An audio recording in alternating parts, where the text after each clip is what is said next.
Netcasts you love. From people you trust. This is Twit. Bandwidth for the Tech Guy is provided by CacheFly. CacheFly.com.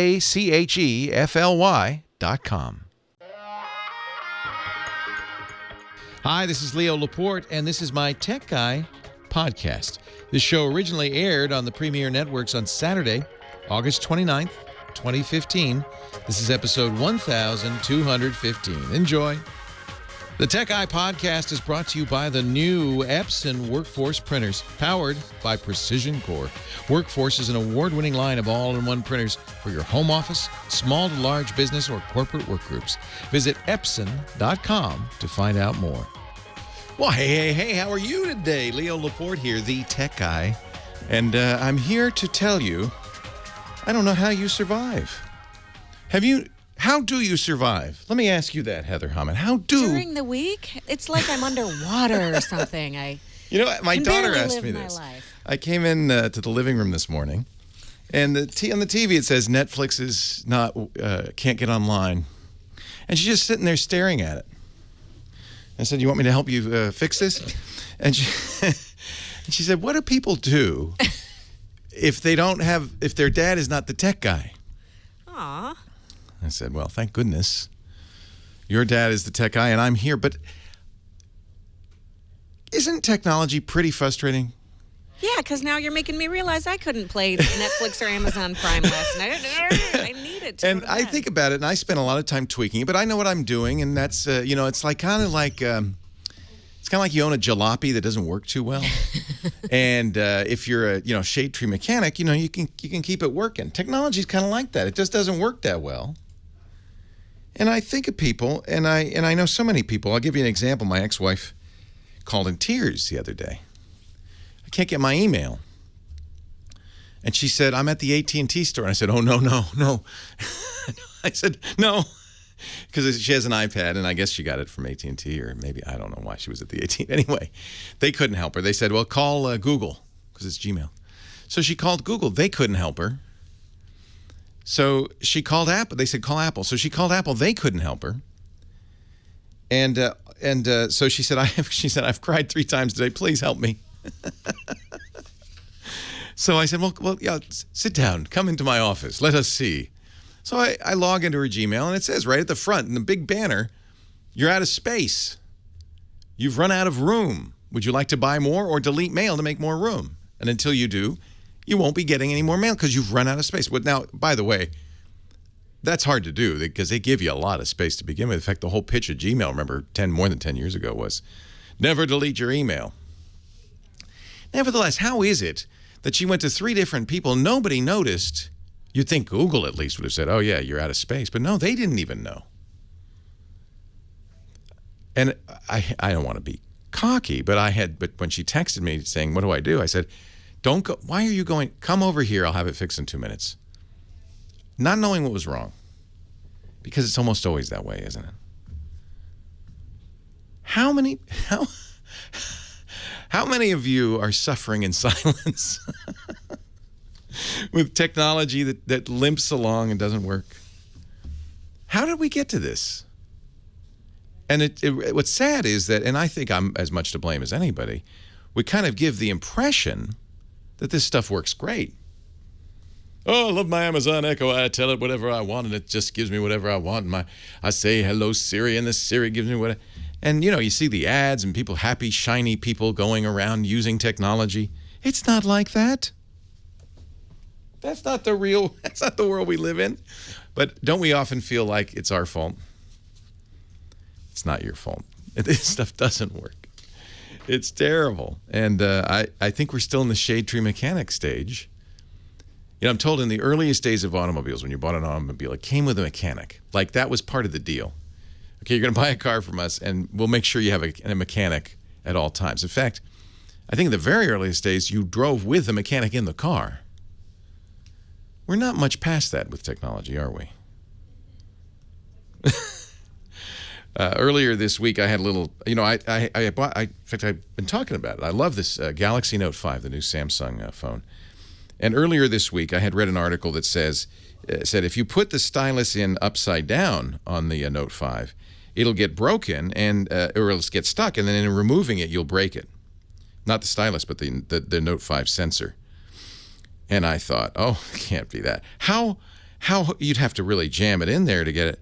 But the truth is, it goes in very easily backwards. In fact, easily enough that if you just let gravity do it, it'll slide in. It falls into the hole, and one thinks, well, that went in easy. I'm sure I can just and you pull on it, and it doesn't come out.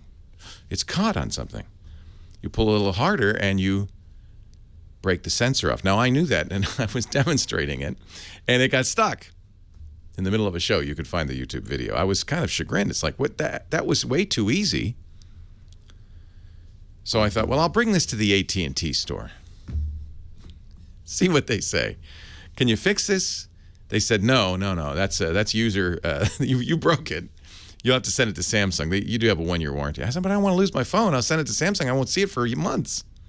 I said, I've only had it for a week. If I pull it all the way out, put it back, would you take this? They said, well, we'll take it back, but you'll have to restore it to new condition.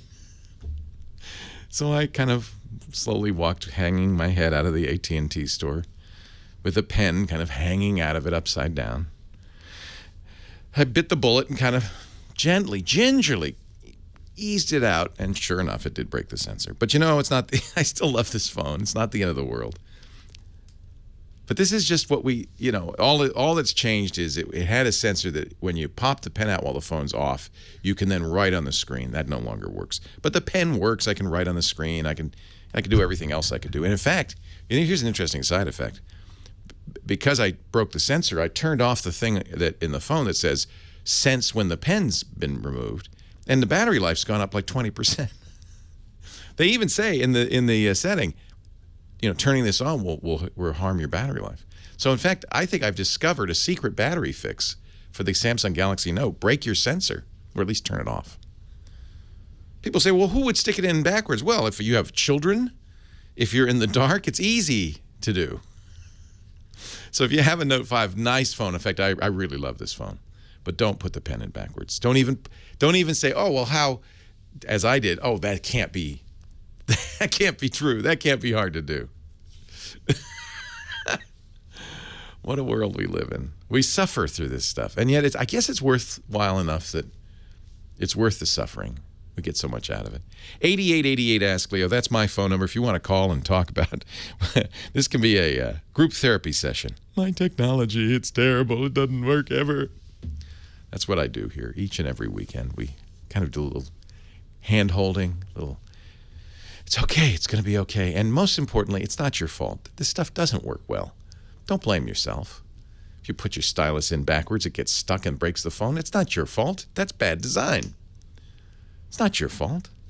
8888 Ask Leo. We have a website, techguylabs.com. I'll put a link in the show notes there at techguylabs.com to that video of me on the air, on camera, stupidly. And you could see, the shock, the realization that comes over me that I've done that. I ruined my nice phone. By the way, not a cheap phone, $850 phone. That was a moment. techguylabs.com. That's the website. If you want to join us, we put the show notes there, audio and video after the fact, all the answers to all the questions. You can even add your comments, which is always useful, and vote comments up and down. And that site's free. There's no sign up. We make it available. I'm Leo Laporte, the Tech Guy. We will go to the phones, talk high tech with you in just a moment. 888-827-5536. Remember, it's not your fault. Heather Hammond, the phone ranger, is here. Hello, Heather. Hello. Nice to see you again. Always good to see you. Have you prepared some callers for the program today? Oh, yes, I have. Are they people who are suffering with technology? Look out, baby. Some of them, yeah. And Tom in Warren, Ohio is just wondering, my friend told me something, and he's wondering if you can corroborate this story. I would love to corroborate or deny. Thank you, Heather. Hello, Tom. Leo Laporte, the Tech Guy. Oh, wait a minute. I've pushed some button that did something unexpected. Why do I see that handset there? What does that mean? Isn't that weird? I hung up on him. Oh. Come back. You know what? My handset was up and it's not my fault. It's technology. Didn't I tell you? Versus. Hello? Oh. Let's say hi to Wayne in Monterey and we'll get Tom back on. Tom will call back. Hi, Wayne. Hey, how are you? I'm well. How are you? I'm good. I recently started to use the Apple Music service, and when I use it streaming, it seems to use a lot of data. And I was wondering if I switched from LTE to 4G, would it use less data? That's a good question. So, who's your carrier? AT&T. Yeah, you know, not an ad for T-Mobile here, and I have no stock in T-Mobile. They don't buy ads here. I wish they did because I like them. T-Mobile is doing this thing where you get free streaming on most of the music services, including Apple Music. It doesn't count against your bandwidth limits. I take it that's what you're worried about because otherwise, why would you care? Well, actually, yeah, and I also do. They also stream like your show and all these other kind of streaming services. Also, I was just wondering if I switch it to LTE because since I'm listening to it on the phone, the actual audio quality doesn't have to be as good as it needs to be. Yeah, well, and I apologize for not knowing the answer to this. Most music, because I gave my iPhone to my son, he broke it, and I'm waiting for the new one in 2 weeks, so I don't have one to look at right now. And they haven't, in their infinite wisdom, which at this point I'm starting to question how infinite it is. Apple has not yet made Apple Music available on Android, which seems like, I mean, that's half the world at least. But I would guess most services like Spotify and others have settings in the app that say how high quality the music should be. Okay. So look in the app and see if there is a setting that says don't use all my bandwidth, please, I beg of you. And yeah, if you don't mind it a little less than perfect, then you can turn it down a little bit. I wonder if you know how Apple is. Sometimes they go, oh no, you don't have to worry about that. We'll do that automatically. Yeah. In which case, your proposal probably would work. It's certainly not going to use as much as it does on LTE if you turn it down to 3G. But I would look in the app itself. Spotify, Google Music, most of the music apps I've ever used. In fact, I think the old Beats, you could set the streaming bandwidth. You know, you could say, don't use all my bandwidth, please. Okay. All right. So give that a try. How do you like Apple Music so far? I love it. Are you going to pay for it? Because you're still on. We are all still on the free 3-month free trial. Yeah, I assumed when I signed up that I was going to pay for it anyways. But I love it. Did you use any other streaming service before this? No, I'm being that I'm over 30. I actually bought all my music. You're so old-fashioned. I know, and what happened is I being that I do that, I actually bought pieces of album, and now that I actually have the streaming service, I actually have access to all of the music that I didn't realize that I didn't have on the album. That's one advantage Apple Music has. If you've been buying music from iTunes or you used iTunes Match to match your library, all your library is still available, even if it's not on the Apple streaming music. Somebody else is pointing out that you can, and this is also true of most streaming services, pin or cache the music you want to hear while you're on a high-speed connection, and then it won't use bandwidth at all. So if you know ahead of time, the problem is most of the time I use it like the radio. I love the radio. So I'll say, yeah, I want to hear Coffee House Rock for an hour. I don't know, to be honest, how satellite radio is going to survive in this environment because with systems like Spotify and Apple Music, you get better quality music, you get lots more choice, control of it, and it's less than satellite radio. I don't understand how they plan to succeed in this environment. This is tough. I would think music discovery. It's like I said, since I bought my music, I didn't realize how much music that I wasn't simply listening. Right. And this is why the music industry should embrace it. They don't, but they should, because people like us who are over 30, the old studies say, I don't know who says this, that after the age of 27, your musical tastes kind of freeze. They calcify. You like what you liked when you were in your 20s. But frankly, I think now, thanks to music discovery systems, our tastes are broadening and we're discovering new music as adults. And this is good for the industry. Yeah. So they should embrace this stuff. On the other hand, don't you find when anybody suggests music, the algorithms like I would never listen to that. Why are you even showing this? Yeah, well, computer recommendation algorithms are notoriously terrible. We've done so much with computers. I don't know why we can't figure this out. Netflix had a $1 million prize for improving their recommendation algorithms. And they, there was a lot of competitors trying to do this, and nobody's improved it. Netflix does a terrible job. Amazon, you buy something on Amazon, and then they recommend that you buy that for the rest of your life. It's like, that's not a recommendation. So somebody should come up with an Ask Your Friends app. Yeah. Your friends are much better than any computer. Hey, it's great to talk to you. Thank you for calling, Wayne. I appreciate it. Thank you very much. Did we get Tom back yet? No, I'm so sorry, Tom. Tom from Warren, Ohio. We're gonna try to make some holes in the calls and make some room for you here. Let's go to Tina in Manitowoc, Wisconsin. Did I say that right? Yes, Manitowoc. Manitowoc. Hello, Tina. Hi there, Leo. What can I do for you? Well, I have a question. In 2012, when the iPhone 5 came out, I tried Verizon. I'm currently on Sprint. My main thing is the call quality. And when I tried Verizon, the sound was real tinny. And I was just wondering, in this time now with the new iPhones coming out soon, did Verizon improve their call quality? So here's something that's happening, and I've noticed this lately.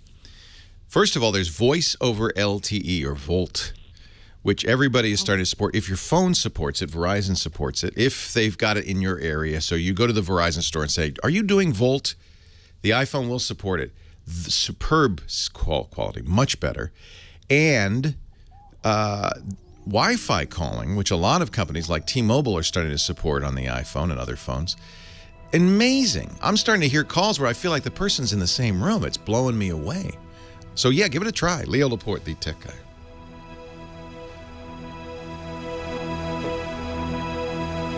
Most carriers will give you 2 weeks to try a phone.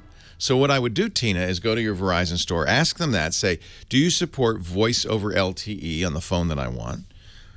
And now if you're waiting for the new iPhone, you're going to have to wait till, a few weeks before you can do this. But do you support voice over LTE? And then, I don't think Verizon does this, but some carriers support Wi-Fi calling. I know T-Mobile does with many phones. The nice thing about that, it takes a burden off their network, and the quality is amazing in some cases. So you can ask about that. The iPhone will support Wi-Fi calling if the carrier supports it. The iPhone will support voice over LTE if the carrier supports it, but they have to offer it in your area. So Verizon certainly has voice over LTE. We have it here, but it may not have it in Manitowoc. So you have to figure that out. Sprint does Wi-Fi calling as well. Who's been everywhere? Johnny Jet's been everywhere. This is your new theme, Johnny. I love it. I like it. Johnny Jet. We call him Johnny Jetlag because not only has he been everywhere, he is now in 2 in the morning in Taipei, Taiwan, joining us as he does every week to talk about travel. Hi, Johnny. Hello, Leo. Thank you for taking me early. Around the world trip. This is so cool. This is my favorite kind of trip there is. I mean, and I always go east because it's always shorter flights. If you go west, you hit the wind. I can't even speak it so early. But tailwinds. You want the tailwinds, so that's why you go east. Thank you. So you're flying with the sun. Sun goes up and you're flying against the sun. Yeah, sun against it. You're really messing me up. Yeah. So last week I left off from You said France. There'd be no math. Yeah. Okay. Yes, you were just on a river boat in beautiful medieval France. And then I flew to Doha on Qatar Airways, it was one of my top 3 flights of all time. Now I saw these pictures on Instagram. You were obviously in business class. I was in business, A380. It's so plush. You will love that plane. There's a bar in the back. That's one giant plane, isn't it? Yep. And then spend the night in Doha, which, it was not enough time. Next time I go back, you got to check out this one resort I went to, the Shark, SHARQ. It was just it felt like a village in the old times. Unbelievable. Medieval village. If you follow Johnny Jet on Instagram, actually, if you don't follow Johnny Jet on Instagram, you're missing some of the best travel pictures I've ever seen. So there's a Shark. I was only there for the night. Wow. It was but it was so hot. I've never walked outside and felt heat. I literally felt like I was walking into a steam room. It was 108 degrees, and but it's beautiful. This is the picture of the yeah, the shark, whatever that is. And then I went to Bali for 4 nights, and I was in the St. Regis Bali, which is again one of the most incredible places. You go into this lagoon, which is right there, the saltwater lagoon, and there's your wife. It's just it's magical. Magical bath, the food. Yeah, look at he's even doing a little yoga. Oh, that was actually India. That was separate. Other places you've been. Yeah. He's been everywhere, man. So anyway, I got some tips for you. I got some websites and an app. So, last week I was talking about how I flew from L.A. to London on American. So I love American Airlines, domestically. They can't compete with the Asian carriers and the Middle Eastern carriers. But, if you do fly American, make sure you don't pay extra for a preferred seat. These guys kind of sucker you this way. A preferred seat, you think you're gonna get extra legroom, but you're actually not. No, you're just getting closer to the front of the plane. What you want is main cabin extra on there. Main cabin extra. Okay. But what you need to do is go to seatguru.com, and then you can find out what aircraft you're flying, but don't pay for the preferred unless you really want to get off the plane. 2 minutes before everyone else. Right. It's just not worth it. Yeah. And another website actually I have for you is airlinequality.com. So I don't know if we talked about this before. These guys they're kind of like the TripAdvisor for airlines. So users can rate the seats, rate the airline, and they're actually Skytrax is what they call them. I don't know why their website is airlinequality.com. But anyway, so that 8 out of 10 for Ryanair is just one person's review. Ryanair, yeah, I'm going to say Ryanair is not an 8 out of 10 for me. No. So you click Ryanair and it's 5 out of 10, which is still being pretty nice. That's probably somebody from Ryanair who's trying to boost the score. Exactly. Exactly. And again, I always have problems believing these sites like TripAdvisor and Airline Quality. One of my friends works for a hotel, and they said that their boss made them sign up to paid for a room for them at the hotel she was working at, and then write a review, and it had to be glowing, and they did it for every week. We will at some point on this show go and do a little seminar on how to use internet reviews, because I still use TripAdvisor. If you know how to read them, you almost always know when this is a bogus review, right? You throw out the best and the worst, and you read them. And if you read them all, or a good chunk of them, you'll get a sense, I think, overall. But you'll get some good tips. One time I was going to Brazil, and I read that someone had their belongings stolen out of their room. So I was like, you know what? I'm going to lock my bag or my laptop in the safe, or bring it to the front desk and have them hold it. Yep. So you will get some good tips out of them. Good. All right, so I have a cool app for you. Yes, it's called Duffel, D-U-F-L.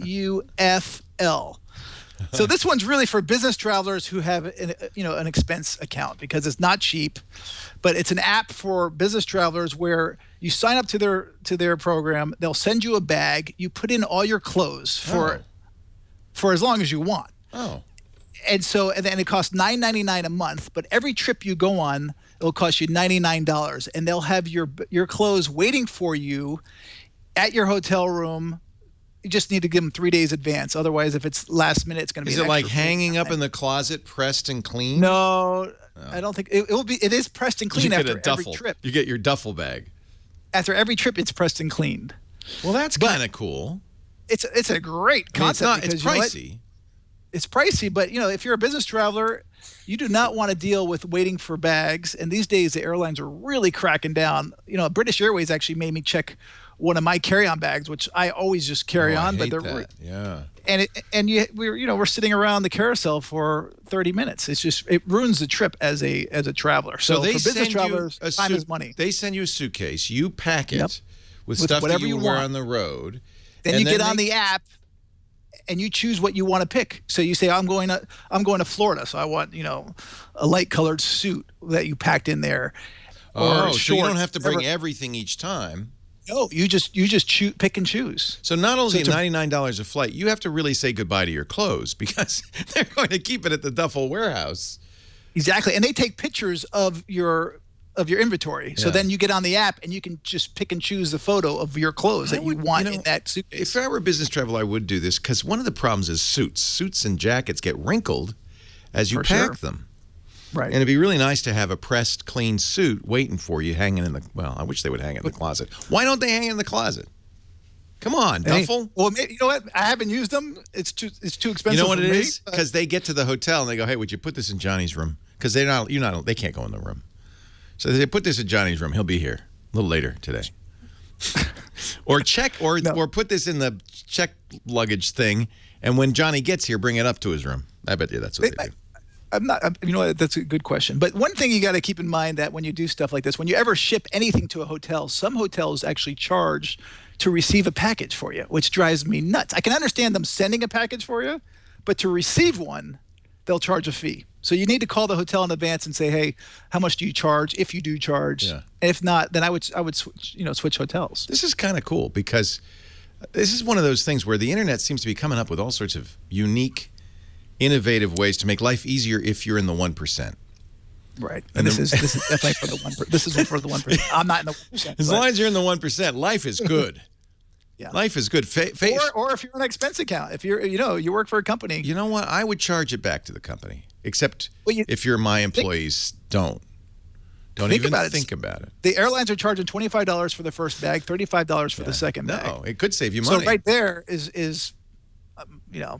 $60. But the one day your duffel doesn't get there is the day you go, I wish I hadn't done this.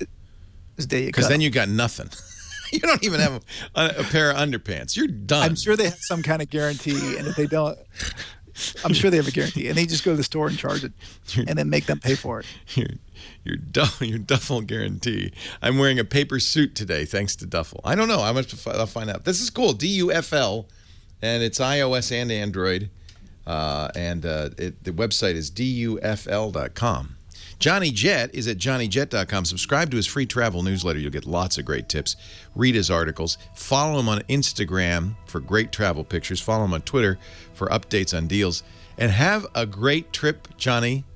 Thank you. I appreciate it. Continuing around the world. We'll talk again next week. Leo Laporte, lead tech guy. Wow.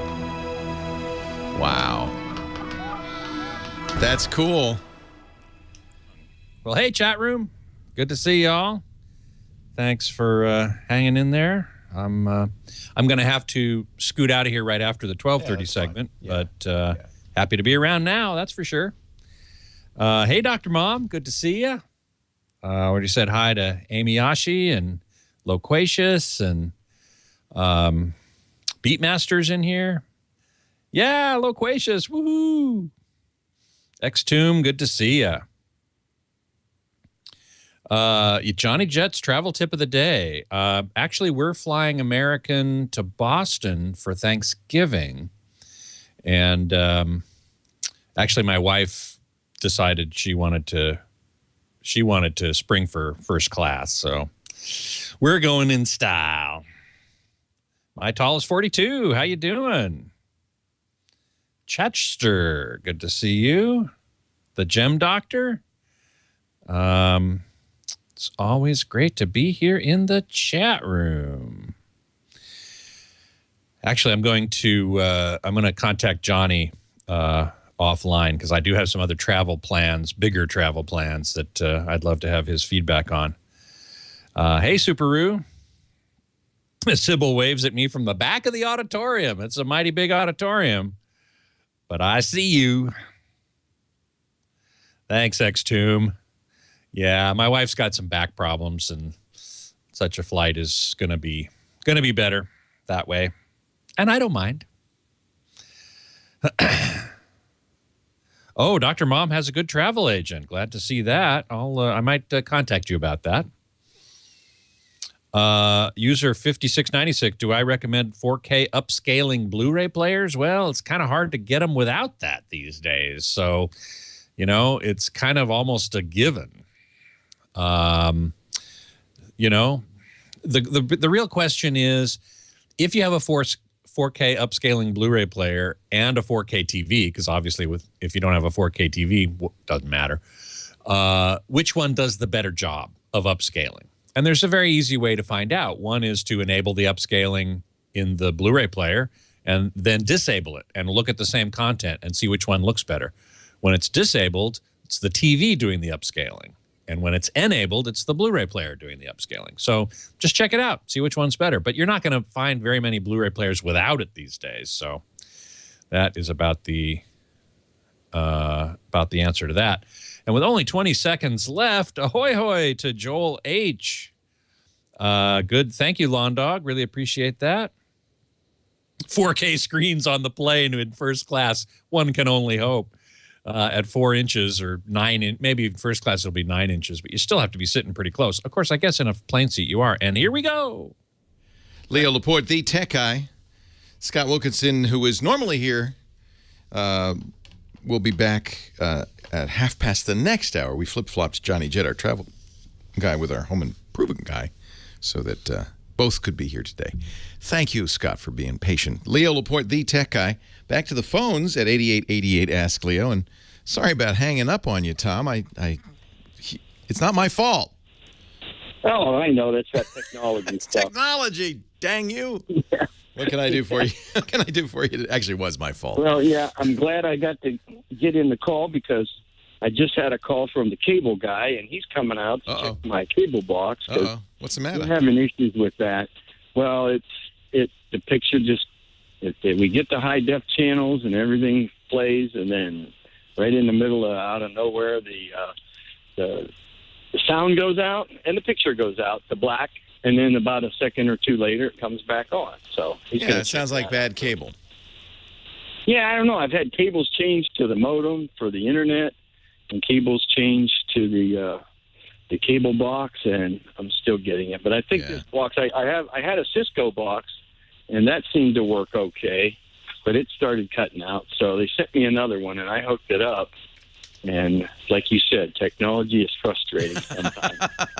I spent so much time. Yeah, but anyway, I had a friend said that there's a recall on iPhone 6 Plus. Yes. You know what that's all about. Yeah, it's on the camera. So people were having trouble with blurry pictures out of the camera. Okay. And I don't know how widespread. But yeah, well, if you don't have the problem, you don't have to worry about it. Usually, when Apple does recalls, they have a website you can go to, enter in your serial number, and it'll say if you have an affected phone. So it's the EyeSight camera. So what? It's a long URL. I'll put it in the show notes. But as usual with Apple, they make it pretty straightforward. You enter in your iPhone serial number, which you can get in the settings menu, and then they'll say, "Oh, yep, you're going to get yours replaced." So it's a small percent, is what Apple says. A small percentage of iPhone 6 Plus devices, the EyeSight camera has a component that may fail, causing your photos to look blurry. My guess is this is related to the optical image stabilization, which is built into the 6 Plus. Yeah, but not on the 6.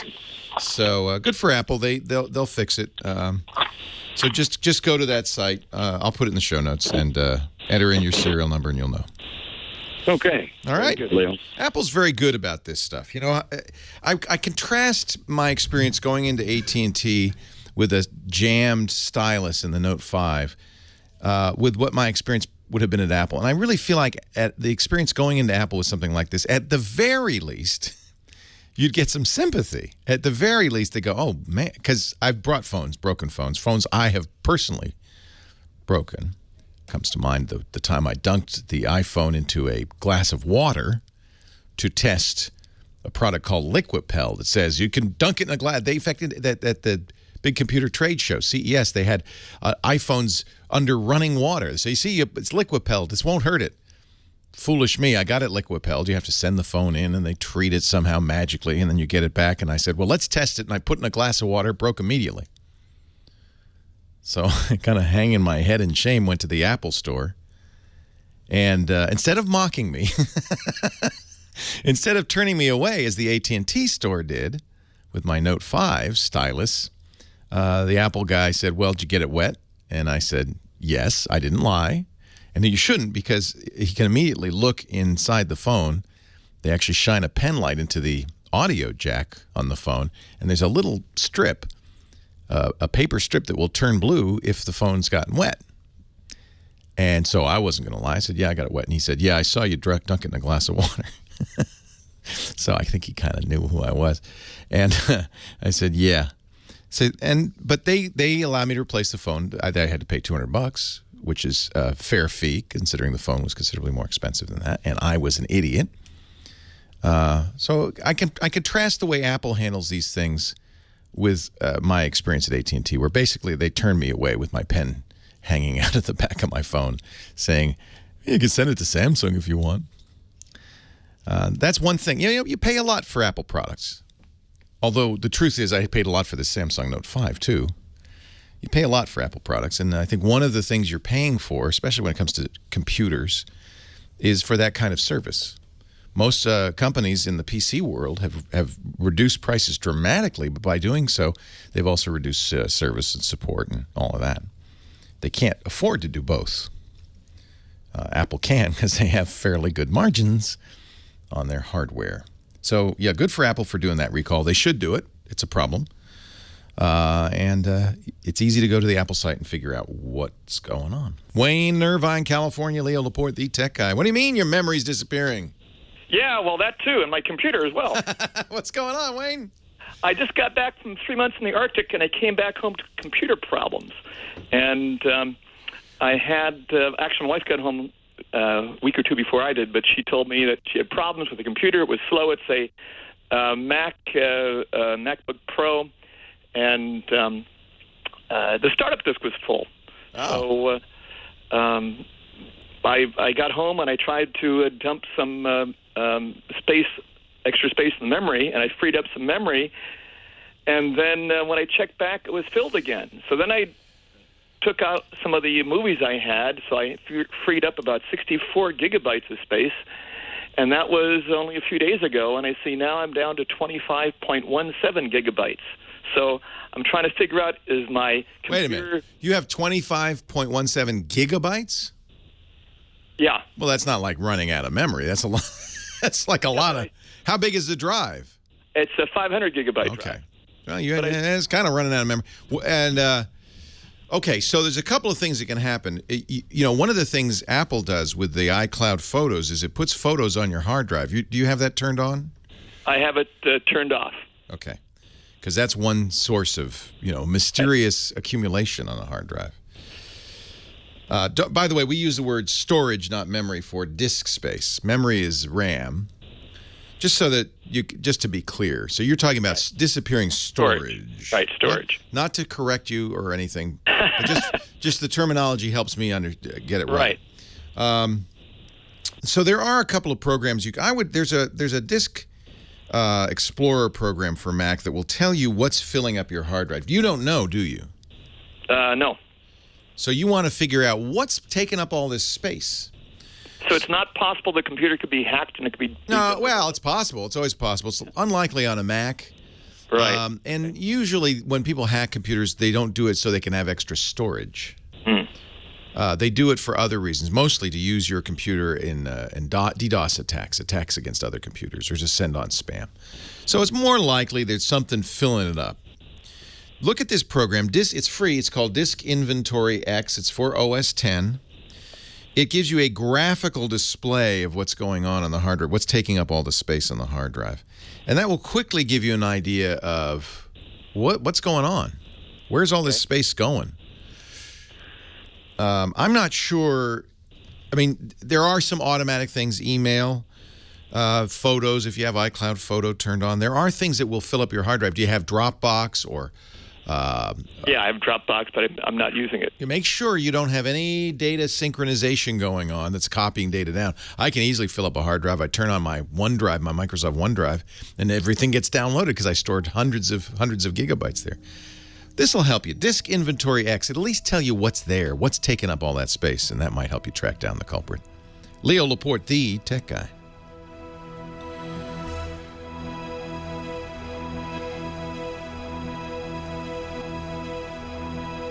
And now, Scott Wilkinson, the home theater guru. Woohoo! Thank you so much. Scott. Yeah. Let me turn this down and let you take over the show for the next few minutes. The next few minutes, and thank you so much for putting the counter up there. That's helpful. Yeah, I'll put that up. Very helpful. Yes. Yeah. So you know where you stand. Exactly. Okay. Hey, everybody. I've been talking with Alpha 08, who has a Vizio M series from 2014, probably, 1080p HD, and wondered if the 2015 M series 4K or UHD is that much better. Should he upgrade? Now, I know the 1080p M series very well. I lived with it for a while and thought it was great. There was only one little problem with it that I chose to ignore, and it wasn't a big deal, which was when the TV went from showing a lot of bright content or whatever to black, basically, to what are called interstitial black fields, which only last a moment, you could see some of the LED zones get dim, and it took them different amounts of time. You know, slightly distracting, not a big deal. I didn't have a problem with it. Other than that, I thought the Vizio M looked fantastic. Now, I haven't seen the 4K, but my colleague Mark Henninger did a review, and that's on AVS Forum. And he just praised the heck out of it, and I think rightly so. He's not the only one. CNET, I think, calls it the best value in TV out there today. I don't know whether they have solved that little problem or not. I have to ask Mark about that. He didn't mention it in the review, so I would think that it's probably solved, because if he had seen it, I imagine he would have said something about it. And I don't recall whether it has that many more zones. The 2014 model had 16 zones. Is that correct? Or 32? I think it's 16. And yeah, that's not very many zones in a local dimming set. On the plus side, Vizio only makes full array local dimming, or FALD, F-A-L-D, TVs, which is a far better way to backlight an LCD TV than by putting LEDs along the edges only. That's, in my opinion, never a good idea. So Vizio is doing a great thing, and their TVs are, relatively affordable. So it's like, whoa, they're doing some really, really good things. And so the question about whether to upgrade or not, it depends on your finances, I suppose, your budget in some way, because, you're not spending that much on a Vizio TV, and you bought the M series last year. You want to upgrade again right away. If you got the money for it, it probably is a better set. It doesn't have high dynamic range. Very few TVs do. We hope Vizio's reference series will have Dolby Vision if they ever get released. And the P series, I don't know whether or not those are going to have Dolby Vision high dynamic range or not, but the M series certainly does not. So the question of whether or not to upgrade right now, I'd probably wait until there's a reasonably priced HDR, high dynamic range capable TV available, and that will probably be from Vizio. So that's kind of my feeling about that. And Alpha 08 is saying, I bought it when the 4K was available, not in the Vizio M. Right, but I sit 13 to 15 feet away. The charts say I shouldn't be able to tell the difference. Is that true? Well, this is a point of great debate. Theoretically speaking, and given how the human visual system works, sitting 13 to 15 feet away from a 70-inch TV, you should not be able to tell the difference in detail between 1080p and Ultra HD or 2160p. You shouldn't be able to see the difference because the eye can only resolve a certain amount of detail. And that's all very well documented. And, it just you simply shouldn't be able to do it. However, there are an awful lot of people on AVS Forum who say that, yes, they can see the difference clearly, easily. It makes a big difference. I think only you can make that determination for yourself. And the best way to do it, unfortunately, is to go to a store that has a 1080p and a Ultra HD at the same screen size right next to each other, and then go right up to them, stand right in the middle between them, go and look to either side. They're going to look a little funky that close, looking at an angle, because they're LCD TVs, and all LCD TVs look funky at an angle. But anyway, you should be able to see a difference in detail. You should see more detail over in the UHD side, and then slowly back up and get to the point where you can't see the difference. And that's going to be different for each person. By the way, I should also say that the human visual acuity definition is derived from a wide range of viewers and taking the average of what their acuity is. Some people have more acuity than others. So maybe those people on AVS who claim to see a difference, be able to see a difference at a far distance where they shouldn't be, just have better visual acuity. It's part of the vagaries of human anatomy. So it's a point of controversy. I would say probably not. You probably won't see a difference, but maybe you have a high visual acuity, in which case you would see the difference. For now, you're not going to see, there isn't much native 4K content. There is some, mostly streaming from Netflix and Amazon. YouTube's got a bunch. MGo's got a bunch. There's a service called Ultraflix, which is specifically 4K content. And again, my colleague Mark Henninger wrote a piece about watching Interstellar from Ultraflix in 4K, and then comparing that with his experience with it on Blu-ray and iTunes and other 1080p streaming sources. We just started rewatching the BBC Planet Earth series, which remember when that came out? It was on Blu-ray. It was like, wow. Wow, yeah. And I'm watching it streaming. It's on Netflix for free, and it looks awesome. Really? And I'm thinking, I wonder if they have to redo it in UHD, right? I mean, it's the UHD. No, well, yeah, it's 1080p. That was the whole thing. 1080p. It was an early, like it was the disc you'd get if you wanted to show off your Blu-ray player. Sure. I wonder if so the Netflix stream you're watching is 1080p. I think it is. It looks great. It really looks beautiful. You're on a 1080p set. You don't have a 4K. There's no point in going 4K, right? Yeah. But I'm thinking that I don't think they shot it in 4K. I'm guessing that they shot it in. Well, it depends. If they shot it on film, they can certainly scan it. 2006. I wonder. You know what? It was. Let me see. Most expensive nature documentary ever. So I'm getting hearing aids, Scott. Are you really? I am. Well, there comes a time. Something happened to my right ear, and it really started declining. Ooh. And did you have like a trauma event? The doctor wasn't sure. That's what he was wondering. Yeah, like because he shot a gun. He said, we don't typically see. Yeah, he said, "Do you shoot?" He said, "We don't typically see such a difference between left and right unless there's been organic damage." Yeah. But I also was interested because I want to get. There's this whole new category. Well, I'll talk about it later. We got to run. Yeah. So you'll be here in half an hour. Yeah, and then we'll let you go. Sorry about that. Thank you. Not a problem. Well, hey, how are you today? Leo Laporte here, the tech guy. Time to talk about computers and the internet, smartphones, home theater, digital photography, smartwatches, all that jazz. 8888 Ask Leo. 888-827-5536. That's toll free from anywhere in the U.S. or Canada. 8888 Ask Leo. Outside that area, you can Skype me. Love to hear from you. Website, techguylabs.com. I put that all the time. I put that, everything we talk about. Actually, I don't do it. James DeRuvo. Hello, James. He's writing as I speak.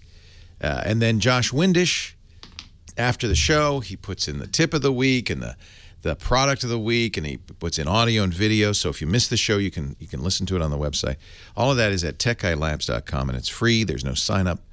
I don't want your email address. techguylabs.com. 8888 Ask Leo. Back to the phones we go. And Pat in Anaheim. Hi, Pat. Hi. I just had a question regarding security, and I hope you can give me some clues here. Okay. What kind of specialist do you go to locate a spoofer?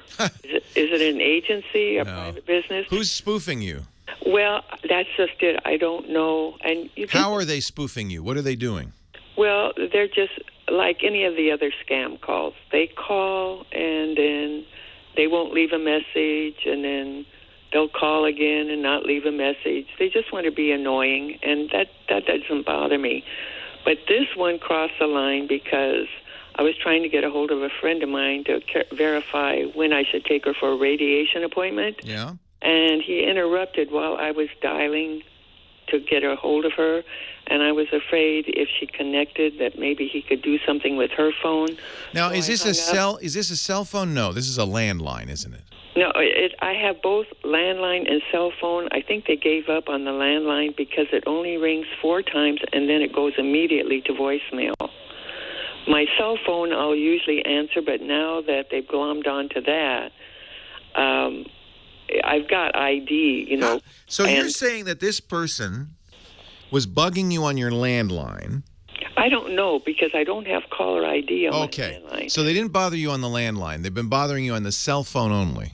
They may have tried to bother me on the landline. And when they call you on the cell phone, is it always from the same number, or is it a variety of different numbers? No, I've gotten a variety of different numbers, but this one stood out because it's repeated and it has letters either preceding it or after it. So they're not trying. I don't think they're targeting you specifically. There is a scam. By the way, there's nothing you can do about this. There is a scam that people attempt to perpetrate using call spoofing. So that's why you see letters and numbers in it. It looks weird. It doesn't look like a phone number. It looks like a phone number, except it's either there are 3 letters before it or 3 letters after it. Yeah. And the only reason I'm concerned is, like I said, there may be an emergency at some point, or they may be... Now, let me ask you this. They can break into an existing call? Yeah, that's what's been happening. I was dialing. I was going to, you know, punch in the number for my neighbor, and then here comes this thing again. And so I thought, you know... Well, that's normal because call waiting means that somebody can call you while you're dialing. Well, that's not what's been happening. If I get a call waiting, I get a little beep, beep, beep. That doesn't go with this one. But my main problem is, or my main question is, I know that it happened to the LAPD with the swatting. And the spoofer had used Justin Bieber's internal number on the 911 call. You're confusing things here. So that's different. So what's happening to you is you're getting unwanted calls. And there's nobody there because they're trying to get a hold. They don't want to talk to you. They're not interested in talking to you. They're trying to use the phone number to do a variety of business scams and other kinds of scams. If you're not, they can't get through while you're on a line because you have call waiting on your smartphone. It will show a number. It doesn't go beep, beep, beep. That's a landline. Mm-hmm. On a smartphone, it'll say you have another incoming call, and you could just reject it. It's not going to block that. Now, it's a shame they've got your number. But the truth is, it's random. It's not. I don't believe it's targeted at you. Okay. Now, the LAPD thing is a completely different thing. That's not related at all. Okay, but what do they do to find out where that call is coming from? Do they go to an agency? They cannot. They cannot. They haven't, right? Did the LAPD arrest somebody? They found out who it was. Well, then those people didn't do what they should normally do. You can easily spoof a cell phone or a phone number on an incoming call in a way that it cannot be detected. Now, if you swat the LAPD, nobody's swatting the LAPD. They call the LAPD to swat somebody else. So the way that works is, and this is unfortunately a common scam, it's happened to me, they'll call the police department, pretend that they're inside a business, and they'll say, and I've got hostages, and I'm going to shoot one every minute. And then they hang up. And then, of course, the police department has to investigate. That's called a swatting. Sometimes they investigate in force. It's a very, besides being a felony, it's a very evil kind of prank because people can get killed because they come in force, as they should. Who tracked that? So normally when you're swatted, the people who do it use a spoofed number. It's very difficult to track that down. You will never be able to track down those calls that are coming to you, period. Okay. How did they find out that it was, I think, a 16-year-old teenager in Maine, or I believe it was? Well, most SWAT calls are never detected. Do you know who? There's nobody who does it. I'm just saying. If they make a mistake, or if they use a service that logs who's doing it, then the PD can go and they can subpoena them, and it's very complicated. Sometimes you can get that information. The LAPD, as most police departments do, take swatting very seriously and do their best to investigate. No one was ever caught in my situation because they did it, I don't want to say properly, but they did it effectively in a way that the PD could not in any way detect who it is. So if people are arrested for swatting, and that does happen from time to time, it's usually because they boasted about it in an online site. That's one of the problems with hackers in general is they do it for glory. They can't keep quiet about it. They love going out and telling people, hey, you know what I just did? If they just kept, I'm not going to give them advice, but if they just kept quiet, very few of them would ever be caught. The technology exists to spoof a phone call indetectably. You will never find out who's making those calls to you.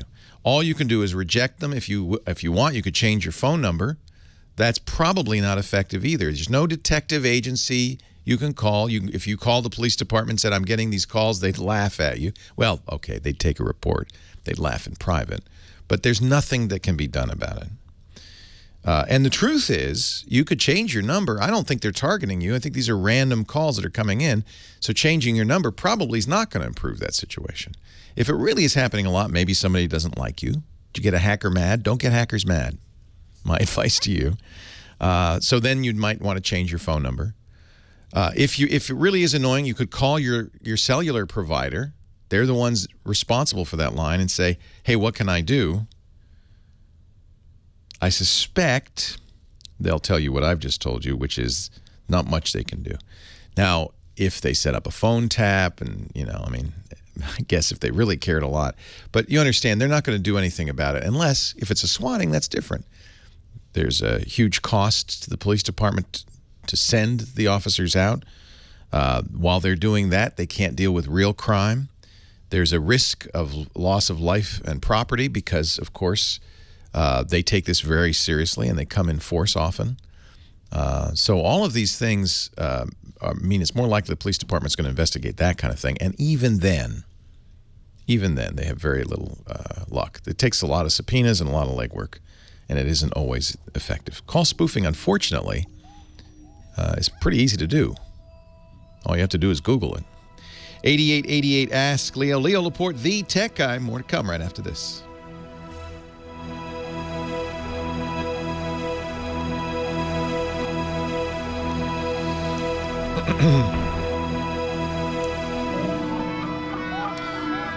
Unfortunately, we all live in a world where we think, oh, there must be a remedy. Right? And that's kind of an accident of our time. Oh, you just call somebody and they'll fix it. There's no remedy, I'm afraid. Certainly get an unlisted number. I never get listed numbers. And you know what's annoying? They charge you for that. Really annoying. Scott, you want to do an extra one? Sure. I mean, you're here, you're sitting here, you got nothing to do. Just waiting. So, yeah, I got these Starkeys. What are Starkeys? Had hearing aids. I'm sorry. You have you should call them hearing appliances. Appliances. But I'll have them next week. This technology has come a long way. It goes to an iPhone. You can use the iPhone to do all sorts of things. For instance, one of the things it does is if it's a high-pitched voice, it will pitch it down into your hearing range because, of course... Oh, my God, it's a pitch shifter. It'll do all sorts of stuff like that. Wow. There are some that do instant replay. You go, you press a button. It's got a little memory in it. It records the audio. Here's what you just missed. Yeah. Oh, man. Yeah. They have built-in Bluetooth so you can listen to the music. You can anything that comes out of your iPhone you can listen to. Wow. Yeah. So, are you getting them for both or just the right ear? I'm going to get them for both, and it's as much because I want to check out I mean, I can hear what's going on. Occasionally I'll miss what Lisa's saying, but usually it's because she's in the other room with the shower going.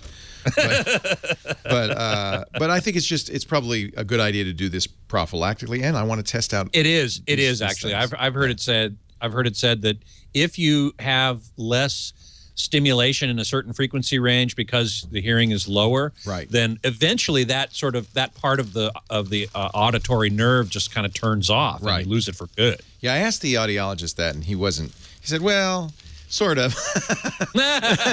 But he certainly wasn't reluctant to sell me these very, very expensive hearing aids. I'm sure they're very expensive. Oh, my God. But Starkey. I have to go look at those. Starkey, there are a couple of Starkey's U.S. owned. Resound is another one. There are a couple of companies that do this high-end stuff with the smartphone. And you know what I've heard more than once is that if you want to sort of save a little money but still get the high-end stuff, Costco. Oh yeah, I'm sure that there are discount because there's a huge. They sell Resound and some of these other very high end. As long as you get it from an audiologist, because they what they do is they get your curve and then they apply it to the hearing aid to start. Right. But it has GPS, so you can have 25 locations. And it has different if you're at a concert, it's different from if you're in a restaurant. It's different from. Wow. Are you having more trouble discerning what people are saying in loud environments? Like for sure. When there's lots of stuff going on. But like I said, it's not a problem yet. And the curve, I'm kind of getting down into that area. But I thought, what the hell? And also, I really want to try out because I think hearables more than watches. I think watches are not the solution. But a lot of the things that the fitness bands can do, the earpieces do better, like the heart rate, oxygen. Really? Yeah, because they're right in there. Anyway. So they have this little plastic tube that These goes don't yet. Oh, okay. These don't yet, but I want to get ready. Yeah. Well, being the tech guy, you should be aware of this technology. Why not? We're all going to be wearing them someday. That's right. I feel like it's glasses, it's glasses for my ears. Glasses for your ears. Exactly. That's an excellent way to look at it. Yeah. Wow, cool. So I guess I've just used up all your time. Thank you very much. We'll see you in 12 minutes. Thank you, sir. Excellent. Sorry about that. Yeah, it's all right. No problem. Leo Laporte, the tech guy, 8888. Ask Leo. That's the phone number if you have a question, a comment, a suggestion. Clarence in Palm Springs, California is next. Hi, Clarence. Hello, Leo. Hello, Clarence. Thanks for calling. Been a fan for a long time. I appreciate everything that you do. Thank you. And, here's my issue. I had a Galaxy 3 as of yesterday, and I just had to put it down. You can only plug it in so many times. Sometimes it's a kindness, there's no reason for the phone to suffer longer than it should. Old Yeller was a good dog. Yeah, you just have to say, you've been a good companion. How old was that thing? 5 years old? It was a while. It was pretty old. It's pretty old, yeah. Phones. Having to put the charger, put the phone up at an angle so it would connect a little bit to charge. Yeah. When you're doing that, then it's pretty much time to say, time for a new one. These things are so expensive. They're as expensive, in some cases, more expensive than a personal computer. So I understand why you're reluctant to upgrade, especially if you've got it all just so. But goodness, the S3, which was in many ways the last great Galaxy, was a great phone. I thought it was a great phone. I loved it. It's also, by the way, very hackable. If it's just software issues, the S3, you can easily root it and install other firmware to give it more capability. But if it's a hardware issue and it sounds like, the charger not working is significantly annoying, then it's time for a new one. You'll also note that new phones tend to be a lot bigger. Yes. Which I think is a good thing. I think when they first came out with the Note, Samsung's Galaxy Note, they laughed, they mocked me. Because they said, what is that, a giant Hershey bar? What are you doing? Are you talking into that thing? Now everybody's got one because what you realize is if you're going to use your phone like a computer for a productivity tool, it really is better to have a big screen.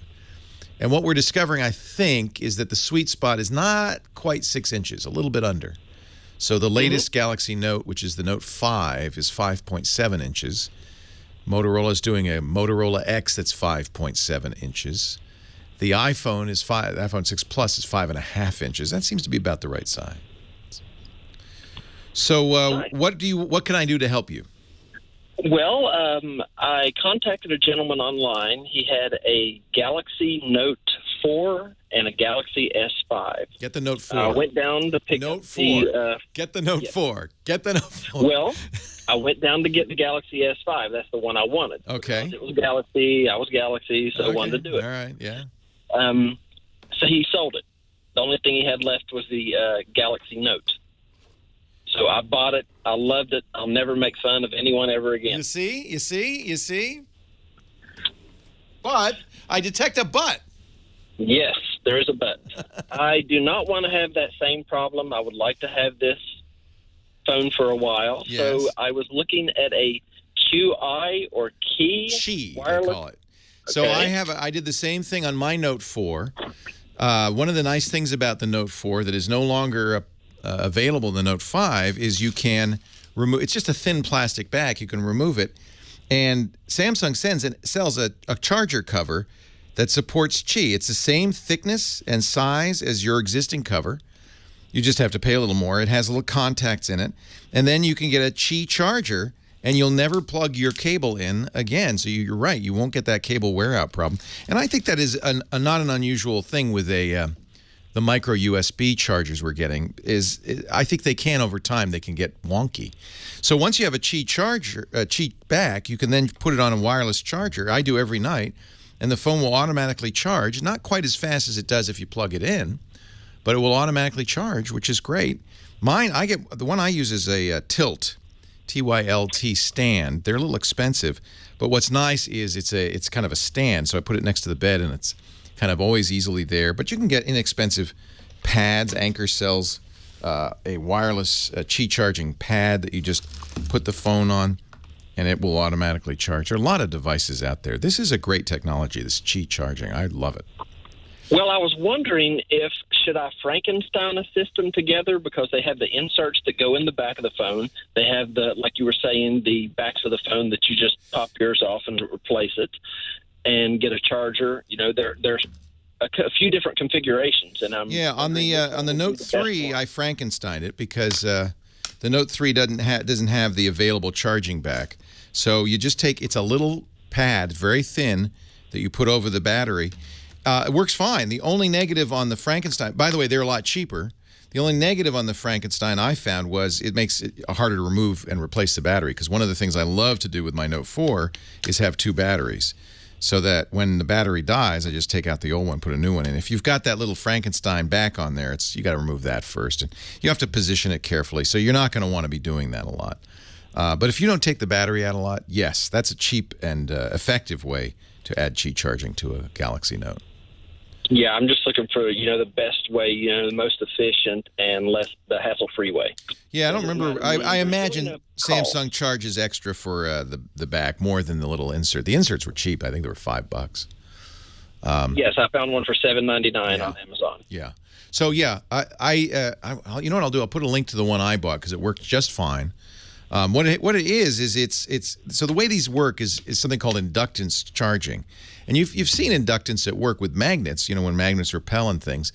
The idea is if you put an electrical field near these inductive charging plates, it actually powers them. Not as much as a plug-in, but overnight, who cares? It takes an hour extra or so.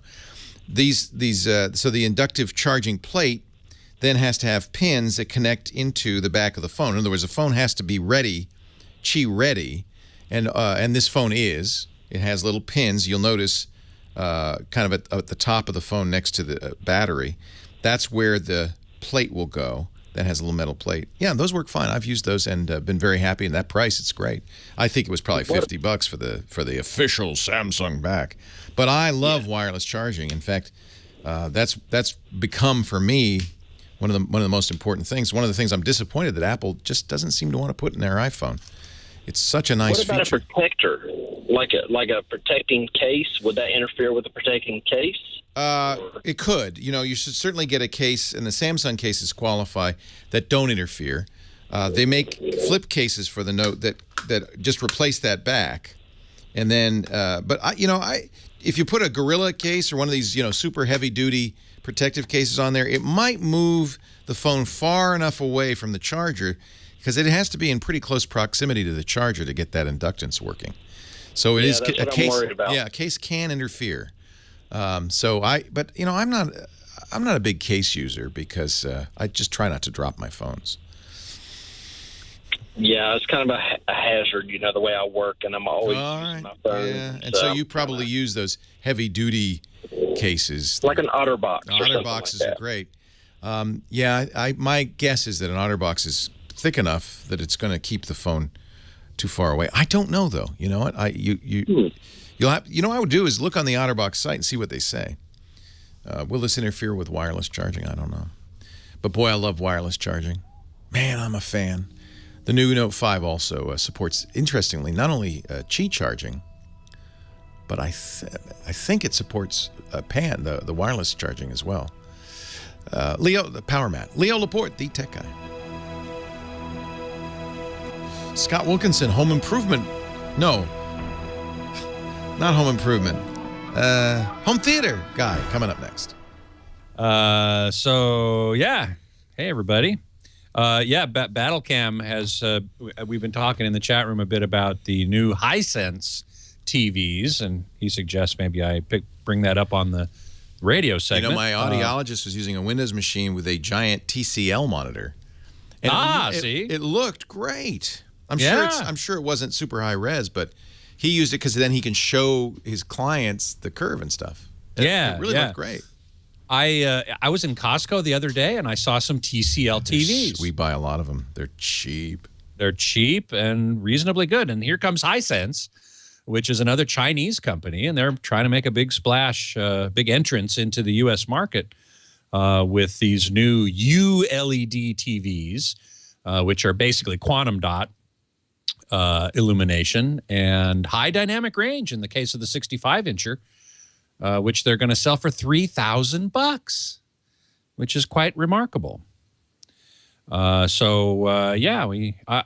had planned on talking about high dynamic range today because there were a couple questions I got on that score, and I can weave in the Hisense announcement as well.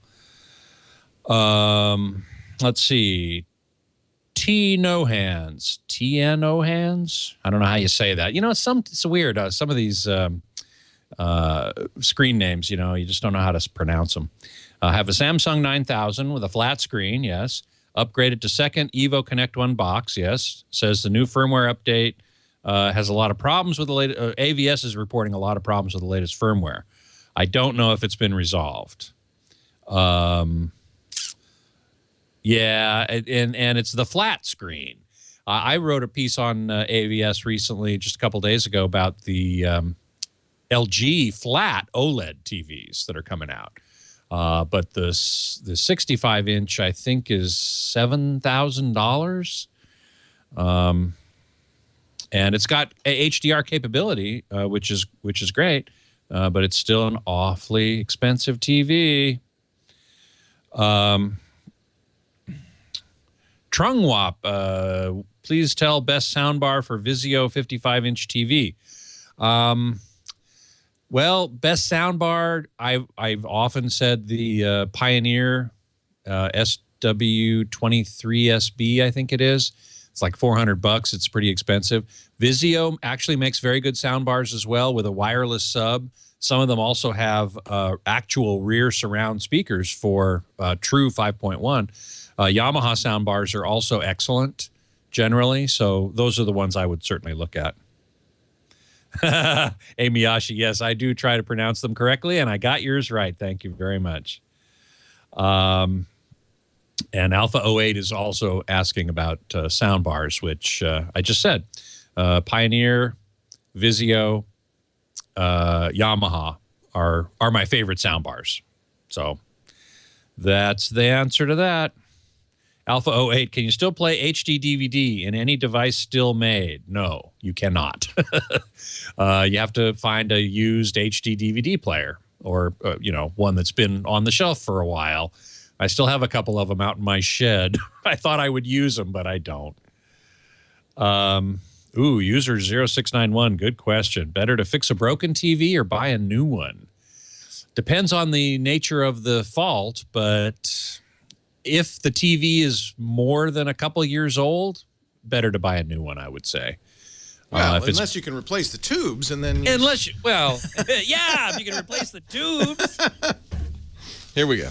Scott Wilkinson is here, our home theater guru. Thank you, Scotty, for allowing us to swap you with Johnny Jett, our travel guy. No problem at all. It's 2:30 in the morning in Taipei. Man. He wanted to go to bed. Get some sleep. So Scott writes for the AVS Forum. He's the editor-in-chief there, which is a great site. Anybody who's interested in kind of state-of-the-art, high-end video, audio, hacking systems, things like that, avsforum.com. He also hosts a really good podcast, the Home Theater Geeks podcast. Where do you hear that show? Because I want to hear more of that. Well, you can always go to twit.tv/HTG for Home Theater Geeks. So it's also on YouTube, youtube.com/twit Home Theater Geeks. Nice. Yeah, it's really fun.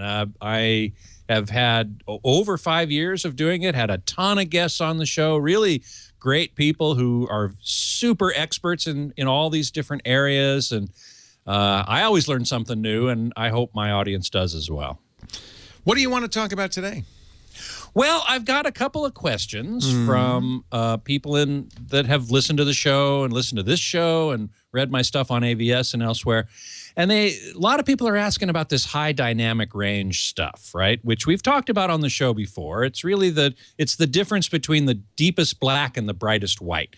And if that can be increased on a TV display and in the signal coming to it, you get a far better picture. You look at that and you go, wow, it's really quite amazing. And Jonathan Wander asks, I'm watching a baseball game here, and part of the field is in bright sunshine, part is in shadow. It's causing fits for the camera. Players and parts of the field are a mix of silhouette, blown out, and properly exposed. Is this something HDR TV would help? Are we far away from live broadcasting HDR? The answer is yes, we're pretty far away from live broadcasting HDR, I'm afraid. I suspect it'll be part of the new broadcast system called ATSC 3.0. We are now currently in over-the-air terrestrial broadcast where we're using what's called ATSC, Advanced Television Systems Committee 1.0. 3.0 is coming up, and that is going to be for UHD or 4K, this greater pixel resolution. It's also going to have the ability, I'm sure, to do high dynamic range. But it's not a hardware issue. I mean, obviously, it kind of is. You need to get a new TV, but shooting it in high dynamic range isn't necessarily a challenge. Isn't necessarily a challenge because a lot of the cameras that you have today can do it. They can actually capture that, but it's delivering. Yeah. You're exactly right. That's the problem, and that's what we're going to see problems. But we're also going to see progress in this area because we're having more and more TVs now come out with this capability. LG just announced 2 flat, not curved, OLED TVs, which will have high dynamic range capability. Now, they're not cheap. The 65-inch is $7,000, and the 55-inch, I think, is $5,500. So they're very expensive. But this is OLED. This is a new technology, relatively new display technology that's still pretty expensive.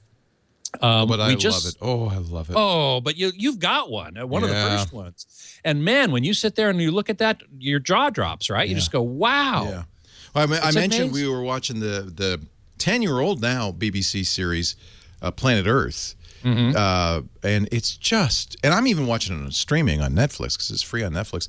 It's just gorgeous. We turned off all the lights, turn the surround sound up, lean back, and just you feel like it's like beautiful art almost. Yeah, and that's 1080p. I can't wait till we start seeing really good 4K stuff on an OLED. Well, yeah. Now, depending on how they shot that show, which is probably on film, I would guess it was on film. Oh, that'd be good. If it was on film, they can simply scan it at 4K. Right, they can put it through a special machine and turn it into digital information at 4K resolution. Yeah. Even high dynamic range, if they have the original film, depending on how they shot it. And so they could re-release it, and it would look even better, if you can imagine. Oh, I'd love to see that. Hard to imagine that. Yeah. Now, we also got some news this week on high dynamic range from this Chinese company called Hisense.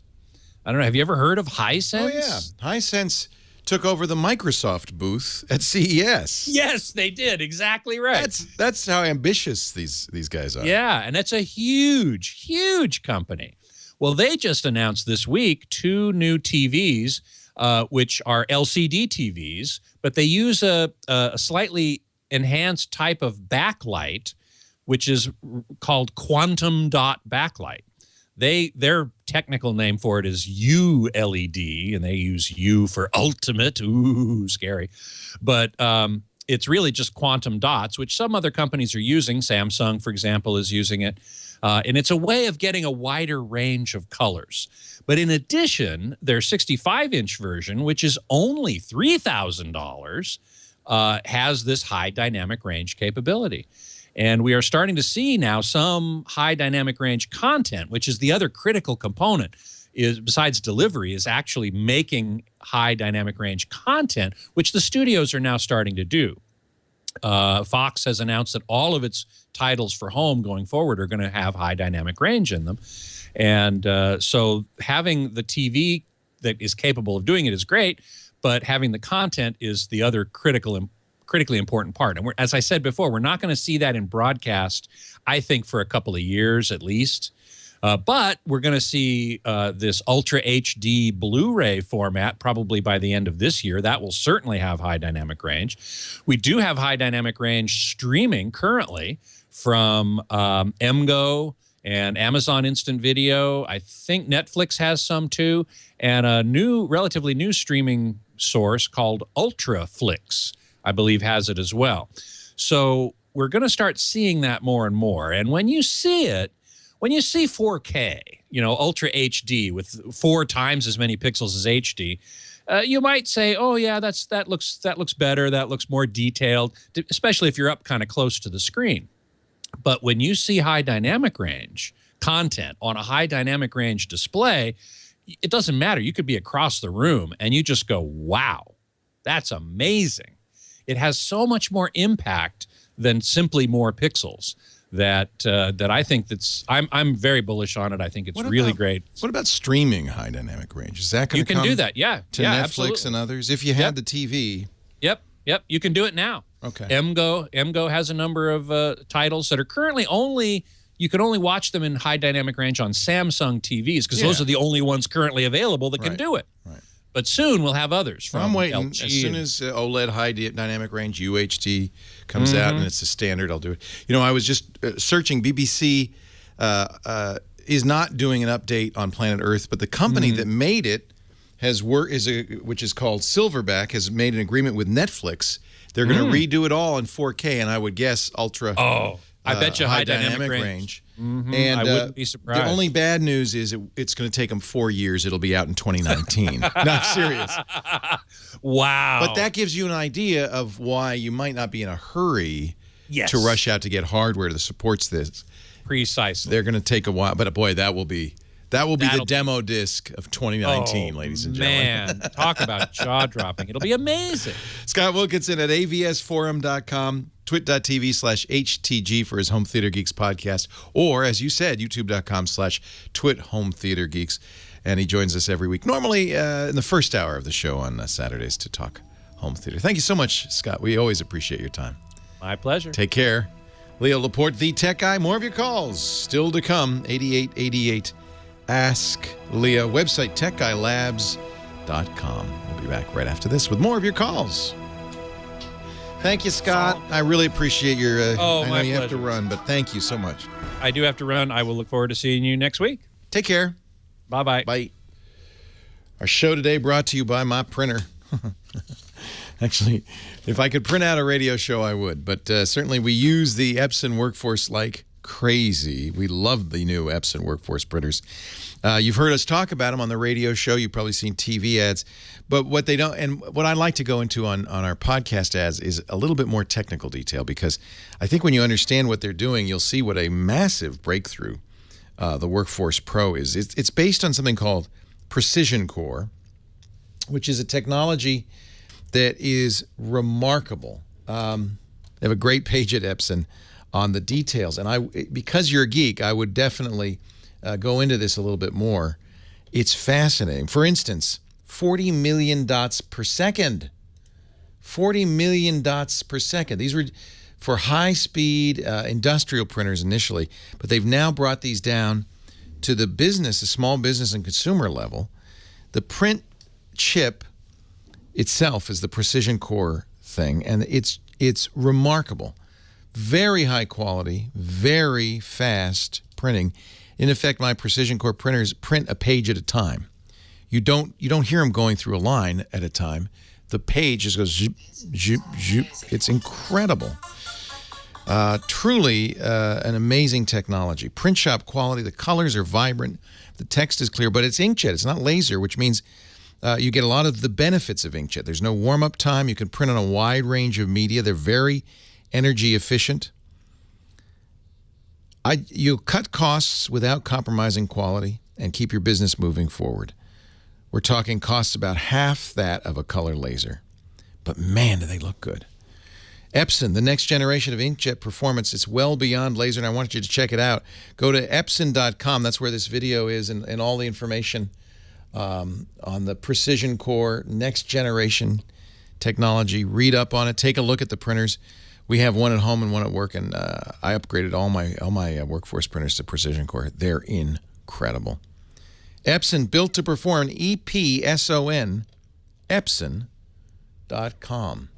See this new super tank printer too? Man, these guys are remarkable. I'm just blown away. What a great company. Epson.com. Leo Laporte, the tech guy. 8888 Ask Leo, the phone number. So I was talking at the beginning of the show about how I don't know how you survive. Normal people who have to deal with technology day in, day out. If you don't have an IT department, what do you do when you go home and Netflix isn't working, or it'd be a bang your head against the wall.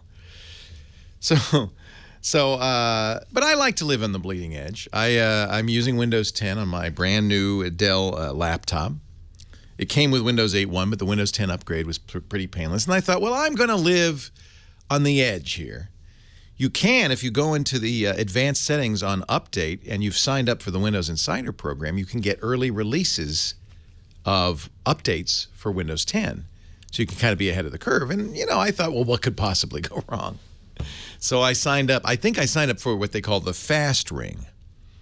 That's living fast and on the edge. And so I recently got, I think today, at least I tried to install it today, the big update that's coming in October for Windows 10. They call it Threshold 2. Windows 10 codename is Threshold. If you installed Windows 10, you've got Threshold 1, which was, many experts, who are following Windows closely say, that wasn't the intended release. Microsoft pushed out a release because they wanted to get on computers in time for back to school. But Microsoft had always said Windows 10 is going to come out in the fall. So they put out an early version. It's stable, it's reliable, it's just not complete. It's not feature complete. So I was very curious. Threshold 2, that's what was going to be the actual, Windows 10 release. So I installed it on my Dell XPS laptop. Looks like it's been in a boot loop all day. I didn't want to say anything. But I love this error message I'm getting. It's blue screen of death, you bet. Looks like Windows didn't load correctly. If you'd like to restart and try again, choose Restart My PC below, which I did. There's 2 buttons. Otherwise, choose See Advanced Repair Options for troubleshooting tools and advanced options. This is my favorite line, though. And that, I think Microsoft's making an effort to be more human in their error messages. If you don't know which option is right for you, contact someone you trust to help with this. Don't call me, okay? Because I don't know. Who am I supposed to call? So I don't know what to do. Call somebody you trust. Heather, I trust you. What should I do? Calls. You might as well say find a nerd, huh? Yeah, that's basically what there's. Why don't you go find somebody who understands computers? Let them handle it from here. 8888 Ask Leo. That's the phone number. John in Riverside, California. Hi, John. Leo Laporte. Hi, Leo. I started having a problem with Windows updates. There was 5 critical updates, and I'm wondering if anybody else has had this. It'll show that they were successfully downloaded, and then I can go to the Windows Update folder, and it shows 0 updates have ever been installed on the laptop. It's a Dell. Which version of Windows 7? Windows 7? Okay. And I've never had problems before that. I wonder if it was possible for somebody to inject malicious software. Well, it's always a possibility. So, but let's not rush to that conclusion yet. No. You've installed updates on it before? Yes. Okay. The most important one is Service Pack 1, and I say that because you can upgrade to Windows 10 on Windows 7 for free, but they won't let you do it unless you've got Service Pack 1 installed. As I've said, yeah, good. As I've said many times, these updates are critical. They're vital because they fix flaws that would open up your system to attack if they weren't fixed. So you want to apply them as quickly as you can, ideally as soon as they come out on the second Tuesday of the month. Normally, you will see if an update is applied, you'll see a hot fix in your add remove programs or your what programs and features menu, depending on which version you're using. You're saying you don't see those entries. None. No. When you go back to updates, are there any critical updates to install, or does it say you're up to date? No, it says there's 5. It's the same 5. Same over 5. And over and over again. Okay, yeah. so they didn't install. Now, unfortunately, this is so common. This is really common in Windows. So common that Microsoft actually has a page devoted to troubleshooting uninstalled updates. And this isn't really unexpected. When you're modifying the operating system as it's running, it's a challenging thing to do.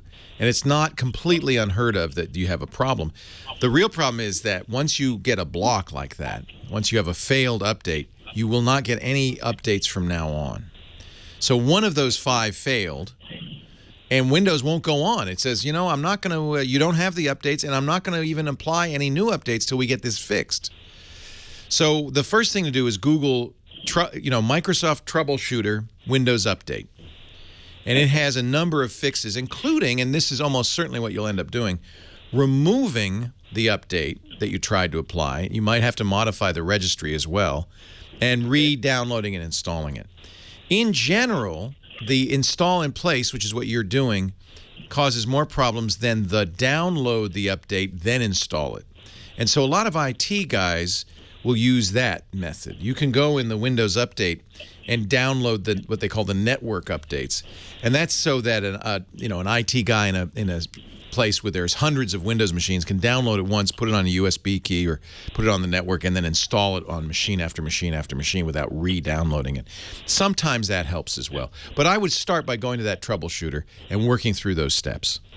Okay. Okay? Sounds good. All right. Thank you, Leo. All right. I thank you. That really is a common call. We get that all the time.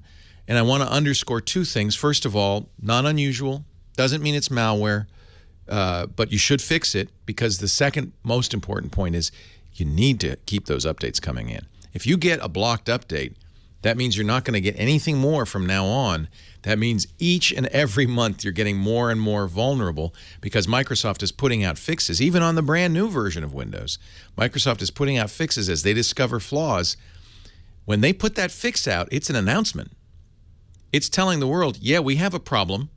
We're fixing it. And then what happens is the bad guys immediately go, well, let me look at this fix. Let's see what they fix here. What could this be? Where could this problem? And then they try to reverse engineer and figure out, well, where is that problem, so they can take advantage of it. In general, it doesn't take very long before exploits start coming out, taking advantage of that flaw. So you have, you don't have to apply them the day they come out. I wouldn't wait more than a week. Things will start happening. We call those zero-day exploits that take advantage of a flaw in Windows on the same day that it's discovered. And that's pretty hard to fight. That's why an antivirus isn't going to protect you, because the antivirus takes more than a week usually to figure out, to be updated and let you know what's going on. 8888 Ask Leo, the website. Do keep this in mind, because I put links there. I'll put links to the Windows Update Troubleshooter up there. Is techguylabs.com. There's no fee, there's no sign up, nothing. It's just like the old days where you'd go to a website and there it is. techguylabs.com. 8888 Ask Leo. More calls to come right after this.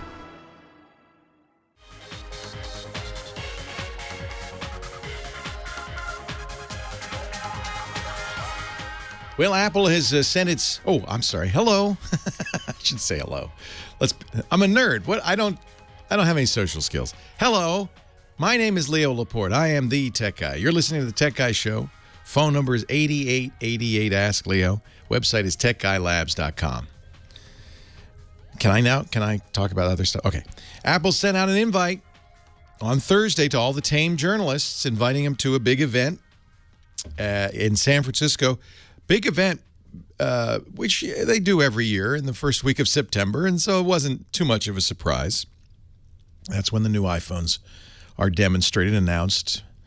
And we knew that. Wednesday, September 9th. It is at an interesting venue, a big venue, the Bill Graham Civic Center Auditorium, which is either 6,000 or 7,000 people, depending on who you ask. That's a lot of journalists. So I'm sure that everybody who covers Apple got an invitation to go to this fine event. And if you didn't, on the invitation it said, Siri, give me a hint. So I'm going to just maybe, because maybe I didn't get an invitation. I thought maybe it's still, maybe ask Siri, maybe she knows where my invitation is. Siri, give me a hint. The only hint I can give you right now is a hint of Lyman that there's a big announcement on September 9th. Oh, she knows.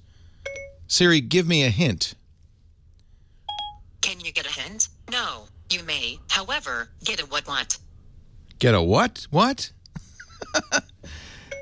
Can I get an invitation to that event on September 9th? I didn't find any appointments about that event on September 9th, 2015. Can I go? Okay, I found this on the web for Can I Go? It says to go to Disneyland. Okay, thanks, Siri. I appreciate that. Actually, we're having our own event. I'll be in New York City that day at the Rattle and Hum Bar. We're doing a meetup if you're in the Big Apple. I probably shouldn't announce this on the radio. Maybe I'm going to be, because it's not that big of it's not a 6,000-seat venue. Oh, well. 3 to 5 p.m. on September 9th. We're going to have I think, is it the 9th? No, wait a minute. That's Wednesday? Yeah, September 9th. We're going to have a little event. We could talk about the Apple iPhone event, which I won't be at. The rumor is, of course, the iPhone 6S and 6S Plus, and maybe even a 6C, a low-cost iPhone 6 with a colorful back, much as they did with the iPhone 5. What will be new? Well, they don't usually update the hardware too much in these off years, and this is an off year, so it should look the same. Mark Gurman, who's pretty well connected at 9 to 5 Mac, I bet he got an invitation. He said that he not that I'm jealous or anything. He said that there will be a rose gold color. So there'll be the white, the black, the steel, titanium-ish color, gray.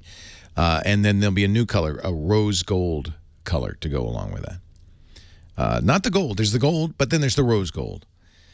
New cameras, 12 megapixels. That's a big step up, big increasement in the number of megapixels, but also, I imagine, a big improvement in the quality of the camera. One would hope. Apple's not going to do it unless they can improve the camera.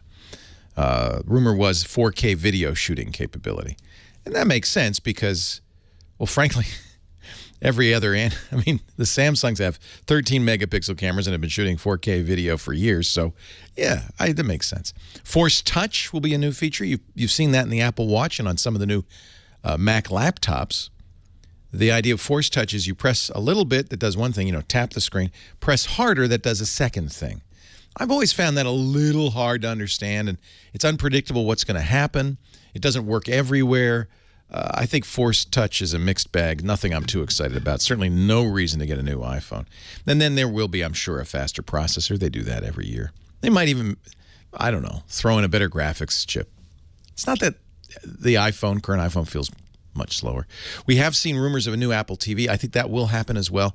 And this will be a long-awaited update. They haven't updated the Apple TV in many years, but also should add home automation features to the Apple TV.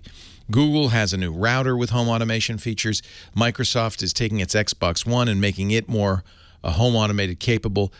Amazon has added home automation features to its Echo Assistant, that little tube that sits in your kitchen. So everybody wants to get into this home automation thing. Apple's got HomeKit, and we all think that the Apple TV will become the hub for that. So a number of things we'd expect September 9th, but we'll find out next week. and I'll talk about it afterwards. You know, that I don't really care if I go to the Apple event. In all seriousness, I like to pull their leg about that. But even if they invited, in this case, I couldn't go because I'm out of town. But usually what we like to do, and it's a lot of fun, is sit and watch the live stream. They are going to live stream it. Finally, you'll be able to watch it on Windows if you have the Microsoft Edge browser on Windows 10. They're going to stream to Edge. And comment. Usually we run a live stream of their stream and comment about it behind the scenes. Probably another reason I don't get invited. I'm not sufficiently worshipful. In fact, of late, I've been very skeptical on the Apple Watch. You know, Apple Watch sales, I think before the Apple Watch came out, people thought this is going to be the next big thing. And certainly Apple hyped it as if it would. Turns out, according to at least one analyst, it's not even the best-selling wearable. The Fitbit sells better. It's number 2 on the charts. They have sold more than 1 million of them. I mean, they're not going out of business by any means. But I think many people are realizing, as I've realized, having worn smartwatches for some time, they're not that useful. There are some cases, use cases. I have a friend who's a nurse. She loves her Apple Watch because she can't bring her phone out in the hospital. But the watch will at least let her know if she's missing an appointment or if somebody's trying to get a hold of her. In some cases, she can respond to it. There are certainly some use cases. But it's a gadget. It feels like a kind of a somewhat useful gadget. I don't feel like Apple solved the wearable conundrum. I think that's a big problem out here is how I believe in wearables. I'm interested in this idea of not, I mean, a smartphone is a wearable, right? You keep it in your pocket. It's right next to you. It's getting close. But maybe even making something more accessible. Google tried glasses. That was a flop. Apple's and Google both have got watches. I'm not impressed. I don't feel like they've, at least so far, they've really made a compelling case for them. You know where there's some movement going on I'm very intrigued by is something called hearables. So a lot of us wear hearing aids. The most advanced technology companies are starting to look at putting more in the hearing aid than just an amplifier. Some of the high-end hearing aids now have Bluetooth. They'll tie to your smartphone. In fact, there's one from a company called Starkey that works with your Apple Watch. You can actually set different profiles using your watch face. See, there's a use case. That's a good use case. But I feel like coming, we'll see watches do many of the things that fitness bands do. Measure your heart rate, your temperature. That's easy to do in the ear canal. Blood oxygen levels, maybe even more. That's an interesting category. Plus, remember, it can talk to you because you've got it in your ear and no one else can hear it. And it has a microphone, right? So you can talk back to it. So it is an intriguing category, I think, the wearables category or hearables category. We'll have to watch, see what happens there. 8888 Ask Leo. You can defend the Apple Watch if you want. That's fine. I'm speaking mostly to people who haven't bought one yet, who are wondering, should I get one? In general, I would say, unless you know why you want this. You know, I've talked to people who say, I've lost weight because of the Apple Watch. It's a great fitness monitor. Or people say, I can't look at my watch. A tour guide. I was on tour in Germany. A tour guide said, I love my Apple Watch because I can surreptitiously see what's going on while I'm leading a tour. There are definitely use cases. But unless you know of how you're going to use this, these are expensive. And I think, at least in my case, I find I don't wear it. It's just sitting right now on my bedside table, just lonely, waiting to be used, to be picked up, to be charged. 8888 Ask Leo. We'll take more of your calls in just a bit.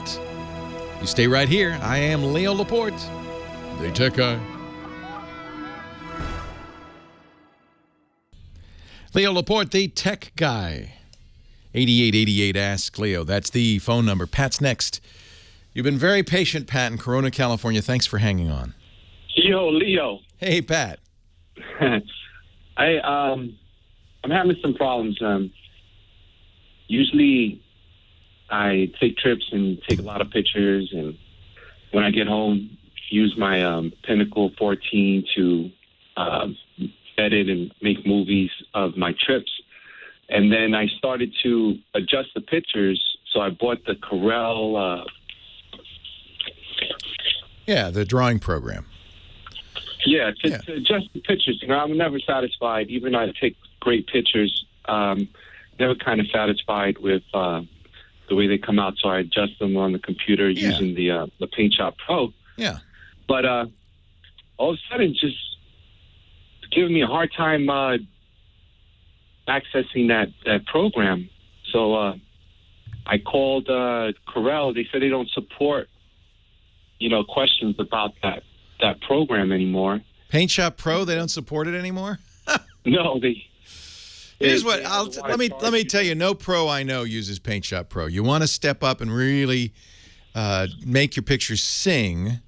You probably want to go with Adobe Lightroom. It took me a while to figure out how to use this program. And what are you primarily doing with it? Just adjusting the pictures, cropping pictures. Paint Shop Pro is really, was a shareware program for many years. Corel bought it. It's a great painting program, but it's not really designed for photo retouching. Adobe Photoshop and its little brother Lightroom are really more designed for doing what you want to do. And I think you'll find you already understand the concepts. It's not going to be so hard for you to learn Lightroom. The hardest thing is it's $200. That's the big hump. Although, for most photographers, I recommend, and I do it myself, the Creative Cloud Photographer subscription. It's a monthly subscription that gives you Lightroom and Photoshop, which is an even more expensive program. I think $800 if you bought it in a box. If you still can. I don't even know if Adobe does it that way. But that photographer subscription is $10 a month. So it's because it spreads it out. I do this and I love it. You get a few extra benefits besides that. Lightroom is an amazing program for both workflow and for modification. There's lots of support for it, a lot of videos online. Adobe has a lot of free stuff. There's even at lynda.com, if you pay for a Lynda subscription, a lot of Lightroom and Photoshop instructional stuff. But I don't think it's that hard, and I think you're also going to find there's a lot of plugins for Lightroom and Photoshop that make life a lot easier. Google owns Nik, N-I-K software. They have the Nik plugins that are just remarkable. For instance, if you like black and white photography, the Silver Effects Pro is unbelievable. And I don't remember, but is Google giving those away, or they're much less expensive than they used to be before Google bought them. In fact, Snapseed, which is a great mobile program, even does a lot of what the Nik software will do. There's a great program called Tonality Pro also for black and white.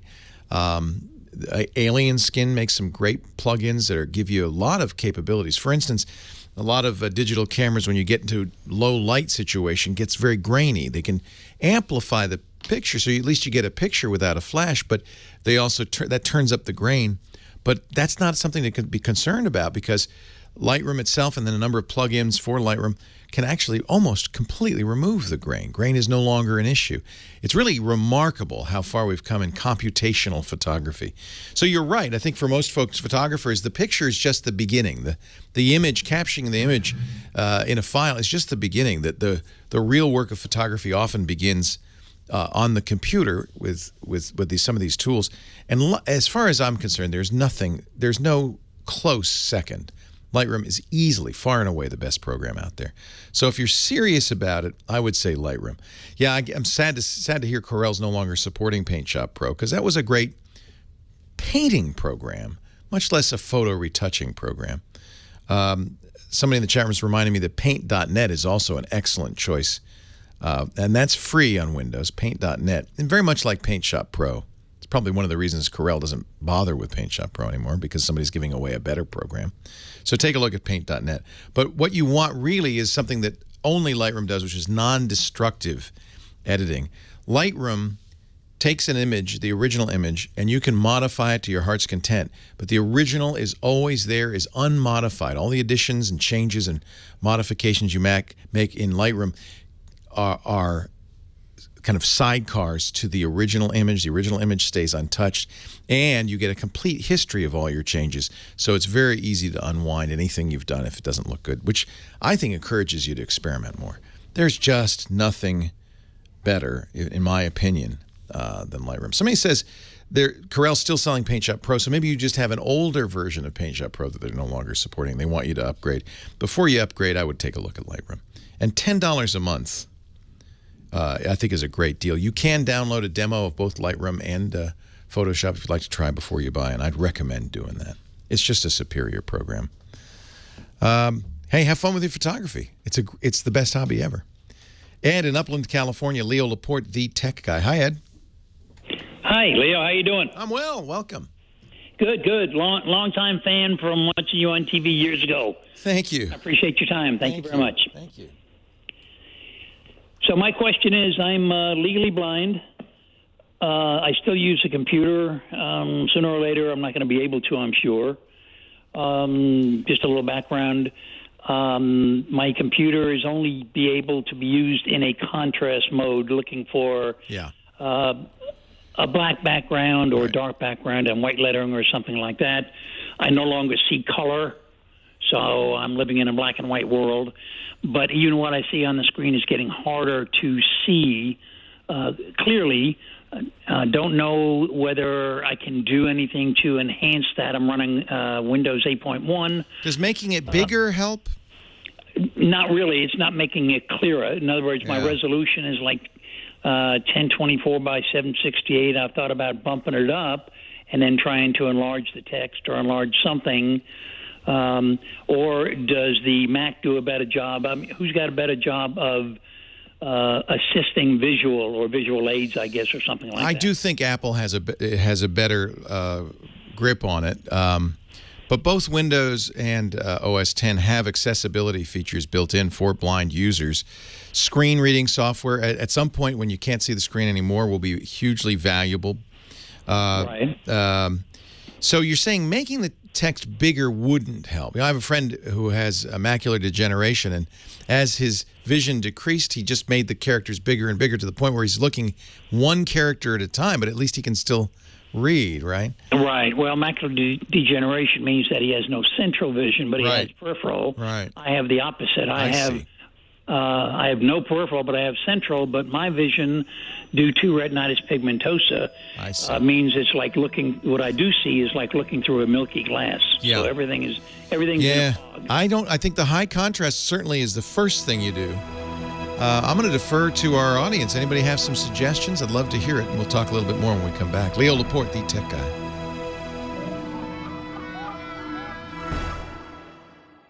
Leo Laporte, the tech guy.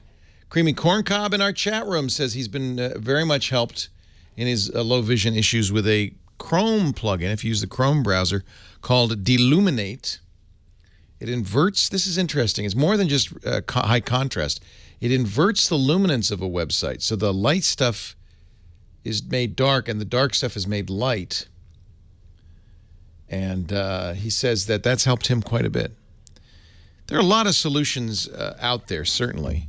And mostly what I'd recommend, I'm not an expert on what they call this accessibility, the idea of making technology accessible for people with differing abilities and disabilities. But there is almost every city an organization that knows about this stuff, the Center for Independent Living or something like that. And Lighthouse for the Blind, I would contact these people because they are good at this stuff. They understand it. They know what's out there. They can help you too, because some of this this adaptive technology is very expensive.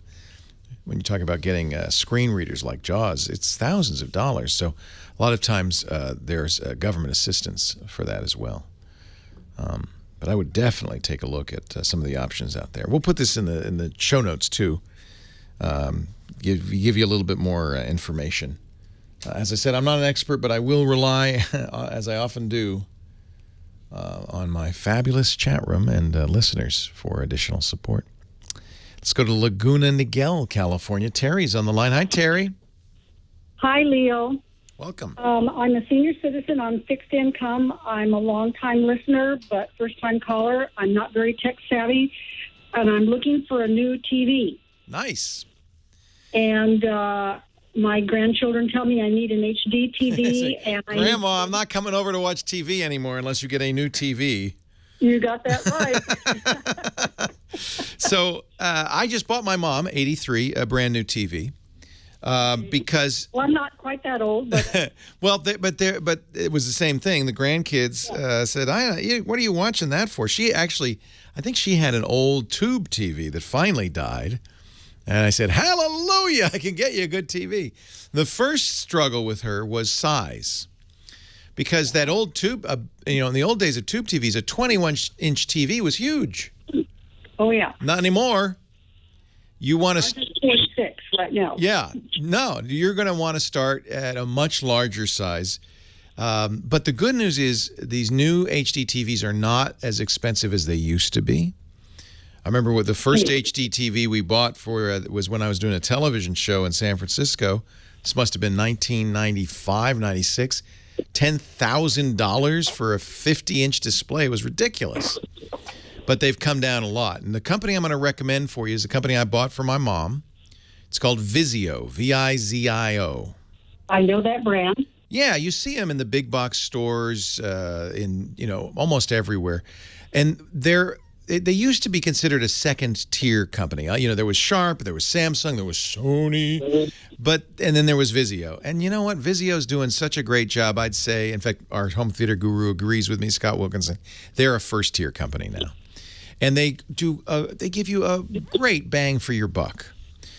So I would look at a Vizio E-Series, and I would get it bigger than you think. So I convinced my mom, and this was like pulling teeth, to go 40 inches. And she said, oh, I never watch anything that big. I said, Mom, how far away from the TV are you? Well, it's across the room. Mom, you got to get used to the idea that nowadays with a high-def TV, you want the screen, you don't expect it to fill your field of view, but you want it big enough that you can see, there's details there. On the old TV, there were no details. You watch I Love Lucy, just a gray and black smear. But when you get an HD TV and you start watching something made for high def, you're seeing a lot of detail, and you want a bigger screen than you think. Right. So how far away are you sitting? I would say about 10 feet. So for 10 feet, believe it or not, this sounds crazy talk. Generally, you want 55 inches, believe it or not. That's what we were looking at, but we didn't know what brand. I don't have to fight you on that one. No. Now, there are great brands out there, and it depends somewhat how price sensitive you are. Unfortunately, really, there's only one technology choice. Those are the LED backlit LCD TVs. They just call them LEDs now. Used to be plasma was really the best way to go, but nobody makes them anymore because everybody just bought LCDs. They look brighter in the store, they look good, and everybody just ended up buying LCDs. So the manufacturer said, fine. If that's what you want, that's what we'll give you. There is a higher quality out there that's extraordinarily expensive still called OLED, but I'm not going to recommend that yet. Vizios are great. Vizios are great. If you have more money to spend, they have a performance series, the P series, that competes with anything out there. But it's really depends on your price sensitivity. The E series, which is their value line, it's what I got my mom. It's the best looking TV. You will say that's the best looking TV I ever had. Easy. Are they smart TVs? And that's the other thing. If you want to watch Roku, Netflix, or Amazon, or if you want internet programming, get the smart TV. And another reason I like Vizio is because they make the best smart TVs. The software on many of these smart TVs is kind of dumb. It's not good. I have a Samsung. That smart TV makes me insane. I wish it would just stop. And so for if you're going to get a Samsung, you might end up getting a Roku, which is a little external box. That's a much better way to add smarts to TV. I love the Rokus. But I would say if you get a smart Vizio, get as big as you can afford. 55 inches is a good size for that size room. Okay. I think you'd be very happy, and you're probably less than $1,000. Well, that sounds good. Yeah. But don't trust your eyes. If you go to the store to look at them, don't trust your eyes because in the store, first of all, it's a terrible viewing environment, fluorescent lights. It's not like home, fluorescent lights and everything. And then they put the TV into something they call dynamic mode because what these companies learned is the brighter the screen, the better they sell. So they make it eye-poppingly bright. In fact, the first thing we tell people to do when they get the TV home is put it in movie mode and not in the showroom dynamic mode because that's not what you want to be watching. Okay. The other thing you might want to consider is sound. Modern TVs don't come with very good sound. They presume you're going to attach it to a sound system. So consider in your budgeting that you're going to be buying not only the screen, but you're probably going to want to buy, sometimes they call it a home theater in a box, a 5.1 surround sound system. You're probably going to, if you're going to watch almost certainly streaming, but if you want to watch DVDs, you want to get a Blu-ray DVD player. That comes with a home theater in the box. Though the best picture you'll ever see is on a Blu-ray disc, but nowadays the convenience of Netflix kind of outweighs the disc. So I'd say look at a 50 or 50. I'm glad you're going hot. Oh man, that was a tough one on my mom. For my mom, I'm glad you're going big because you say, well, wait a minute, I've been happy watching a 32-inch TV. It's I don't know why, but you want the bigger one. Tell me, trust me. And now we do have an old Bose system. Oh, you're good then. Just have the TV will have audio out, and you'll hook it up. Or if you get more sophisticated, where you have a bunch of different inputs and stuff, you may end up getting an AV receiver. But yeah, if you have a Bose system, you can connect that right into the TV. That's the easiest way to do it. Oh, that's good to know. I know you'll be very happy. This is a huge step up. The picture's going to look great. You're going to want to upgrade your cable. If you have cable or satellite, upgrade to the HD version. Because one thing that's bad on these high-def sets, standard definition television doesn't look great. Leo Laporte, the E-Tech guy. You see too much detail and you go, wow. That's terrible.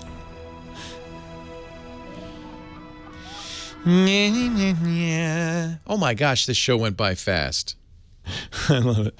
Leo Laporte, the tech guy. There he is, Dick DeBartolo, Mad Magazine's maddest writer. We call him our Gizwiz because each and every week he brings us a lovely gadget or gizmo. Hi, Dickie D. That is correct. That is correct. Yes, how are you, sir? I'm very well. We were just reminiscing. My daughter Abby stepped in and, great. You were there. She's 23 now. No, at first I didn't know who you were talking to. She's 23 She's now? She's 23. Oh, you didn't know that was Abby? No, I didn't realize. Oh, okay. Yeah, she's 23. Until you said Mad Magazine. Then I said, we went to visit Mad Magazine. Dick gave us a little tour. She was about 11. Yeah. But she was a fan. It was a little, and you went to they have, this is the thing I love. And I know you guys recently moved. I hope they kept the big cabinets with the giant drawers with the original artwork in those. Yes, we did keep them. We don't know where they are, but we did keep them. I mean, we're in the new building, and we're still getting organized. That Mort Drucker artwork. Yes, it's just amazing. All original artwork. Oh. Anyway, I'm sure you have something useful. I have something fun. It's a new lock, and what was funny about it's a Bluetooth padlock. And the very first Bluetooth padlock I saw was maybe at CES like 4 years ago, and the guy said, "This is a lock. Notice no keyhole. No combination dials, because I can open this with my phone." Great. I'll show you. I will open it with my phone. Right. Murray, give me your phone. And I'm thinking, wait a minute. So a couple months ago at the hardware show, I see another Bluetooth lock, but it says Bluetooth plus NFC technology. Ooh. So I talked to the guy. So not only can you open it with your phone, you can get like a little credit card that comes with the lock and just pass that over the lock. If you want to be Superman, you can get a ring with the code embedded and just put the ring up to the lock. You can get a little key fob for your keychain to open the lock. Yeah, but at that point, why not just use a key? Oh, well, you don't have to have all of these things at the same time. Yeah. Or you can just get a little sticker that you can stick on something else, and that'll open the lock. Wow. It's pretty neat. It's waterproof. And it's kind of fun to see a lock that has, it's just blank. There's no place to pick it. I would like it to have just a keyhole just for old time's sake. Oh, okay. Well, you know what? Maybe they'll sell fake keyhole paste-ons. Who makes this thing? It's called Quick Lock, and their website is The Quick Lock. Everything is at gizwiz.biz under Tech Guy. It's $50, $49.95. You charge it, and the guy said mostly it'll probably run about 2 years on one charge, because it only is activated when you're at the lock and you push the little button to tell her that you're there. This is better. So for like your locker, this would be better than remembering a combination, right? Exactly. Yeah. Right. And now they're making a door lock version that I think is just on Kickstarter.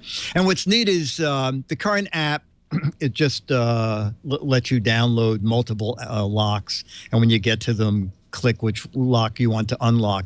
But they're working on a way where you can send people the password via phone, and they can open the lock. If you need them to go into your gym locker and get something, you could turn the lock on for cool. an hour. Yeah, it's kind of cool. It's kind of cool. Yeah. And it comes in different colors. And Aren't Schlage and Kwikset and the other big companies doing similar stuff? They're doing them, not padlocks, but yes, they're doing door locks. Yeah, exactly. You know, so I'm a fan of the automated house and stuff, but I've been very reluctant because this is how you protect your house. And it makes me nervous. I don't know why. I just feel like someday maybe I don't know if I want to trust. You don't want to go in and find a hacker having dinner at your table. Yeah. I mean, and you can drinking always, your best. I mean, really, a lock is just a suggestion anyway. Anybody could break down a door. Right? A lock is just a signal that please don't come in here. Yes. Yeah. I remember saying to Lisa when you guys came to New York, we crossed just as the light was changing. It wasn't really red. And Lisa said, that's like a red light. And I said, Lisa, traffic lights in New York City are a suggestion. Just a hint. Yes. Maybe you want to not cross now. Go to gizwiz.biz. That's Dick's website, gizwiz.biz. There's lots of stuff there. He just showed off a whole bunch of stuff on World News Now on ABC. There's links there. When he visits the Tech Guy, he puts those gadgets like this Bluetooth padlock on the Tech Guy portion of the show, and that's where you can get more information and a link to the product, and it's all there, including those simple sheets, the tearaway sheets from last week. While you're there, do me a favor and play the What the Heck Is It contest. A lot of fun. Last chance. This is going to end in a couple of days, right? Right through August. If you can identify this gizmo or gadget, it's a close-up picture of something. I don't know what. 12 autographed Mad magazines for the right answer. 24 for the most clever wrong answer. Details and rules and all of that stuff there. You're playing for the very funny new Mad magazine. I saw it in the newsstands the other day. Actually, it was at the grocery store. Hillary's Furious Road to the White House. It's a takeoff on the new Mad Max movie. Yes. Really funny. Dick, always a pleasure. We'll do the Giz Fizz in about 3 or 4 hours at about 5 p.m. I'll be there. All right. Take care. Dick D. Bartolo, Mads Maddest writer, gizwiz.biz. Let's see. Moving on. Was it William in Hermosa Beach? I think he's our next caller. Hi, William. Hi. Thanks a lot, Leo. A friend of mine was into Costco yesterday. He said the Samsung Galaxy S6 is on sale. The regular price is $580. If I stay with T-Mobile service, there's a $150 discount, which would bring the price down to $480 plus tax. But he said, I'm not sure about this, but he said that if I switch over to Verizon, there's a $300 discount, which would bring the price down to $280 plus tax. Now, what I'm looking for is user-friendly, especially with voice activation in that area. I'd really like some friendly voice activation. What are you using right now? I've got an old LG. It's a refurbished LG. Is it Android or is it just a feature phone? It's Android. Okay. It's a smart Android phone, but it's refurbished. You're kind of used to Android. I'm used to Android, but I'll tell you one thing. Don't ever get a refurbished. You well know this. Don't ever get a refurbished LG. Yeah. A lot of trouble I think with it. This X6, I have the S6 Edge. It's a great phone. You might like the larger phone. I don't know if they offer a similar deal on the Note 5 or the Note 4, but those are a little bit bigger. In any event, I really love this phone. It's got the best camera ever. And as far as voice recognition, Google, I think, is the best. Google Now, it's called. You can query it. You can ask it to do things. I think it's done quite well, and it does a great job on dictation. And one of the nice things Google does also, if you use Google Voice, T-Mobile might offer this as a service as well. The translation, the speech to text that Google does is excellent. So, yeah, I like the S6 a lot. I think it's a great phone. I actually moved to the Note 5, which is their larger, more recent phone. I like it even better. I'm not crazy about the Samsung add-ons, and especially about the Verizon Samsung add-ons, but, that's a great price. So I give it 2 thumbs up. Leo Laporte, the Tech Guy. Well, that's it for the Tech Guy Show for today. I'm Leo Laporte. Thank you so much for joining us. Don't forget, the Tech Guy is just the tip of the iceberg. We do nearly 30 shows now on the Twit Netcast Network, and you'll find them all at twit.tv. We talk about Windows on Windows Weekly, Macintosh on Mac Break Weekly, iPad on iPad Today. You get your daily dose of tech news from Tech News Today, and our weekly roundtable show, This Week in Tech. It's all at twit.tv. And I'll be back next time with another great Tech Guy podcast. Thanks for joining me. See you next time.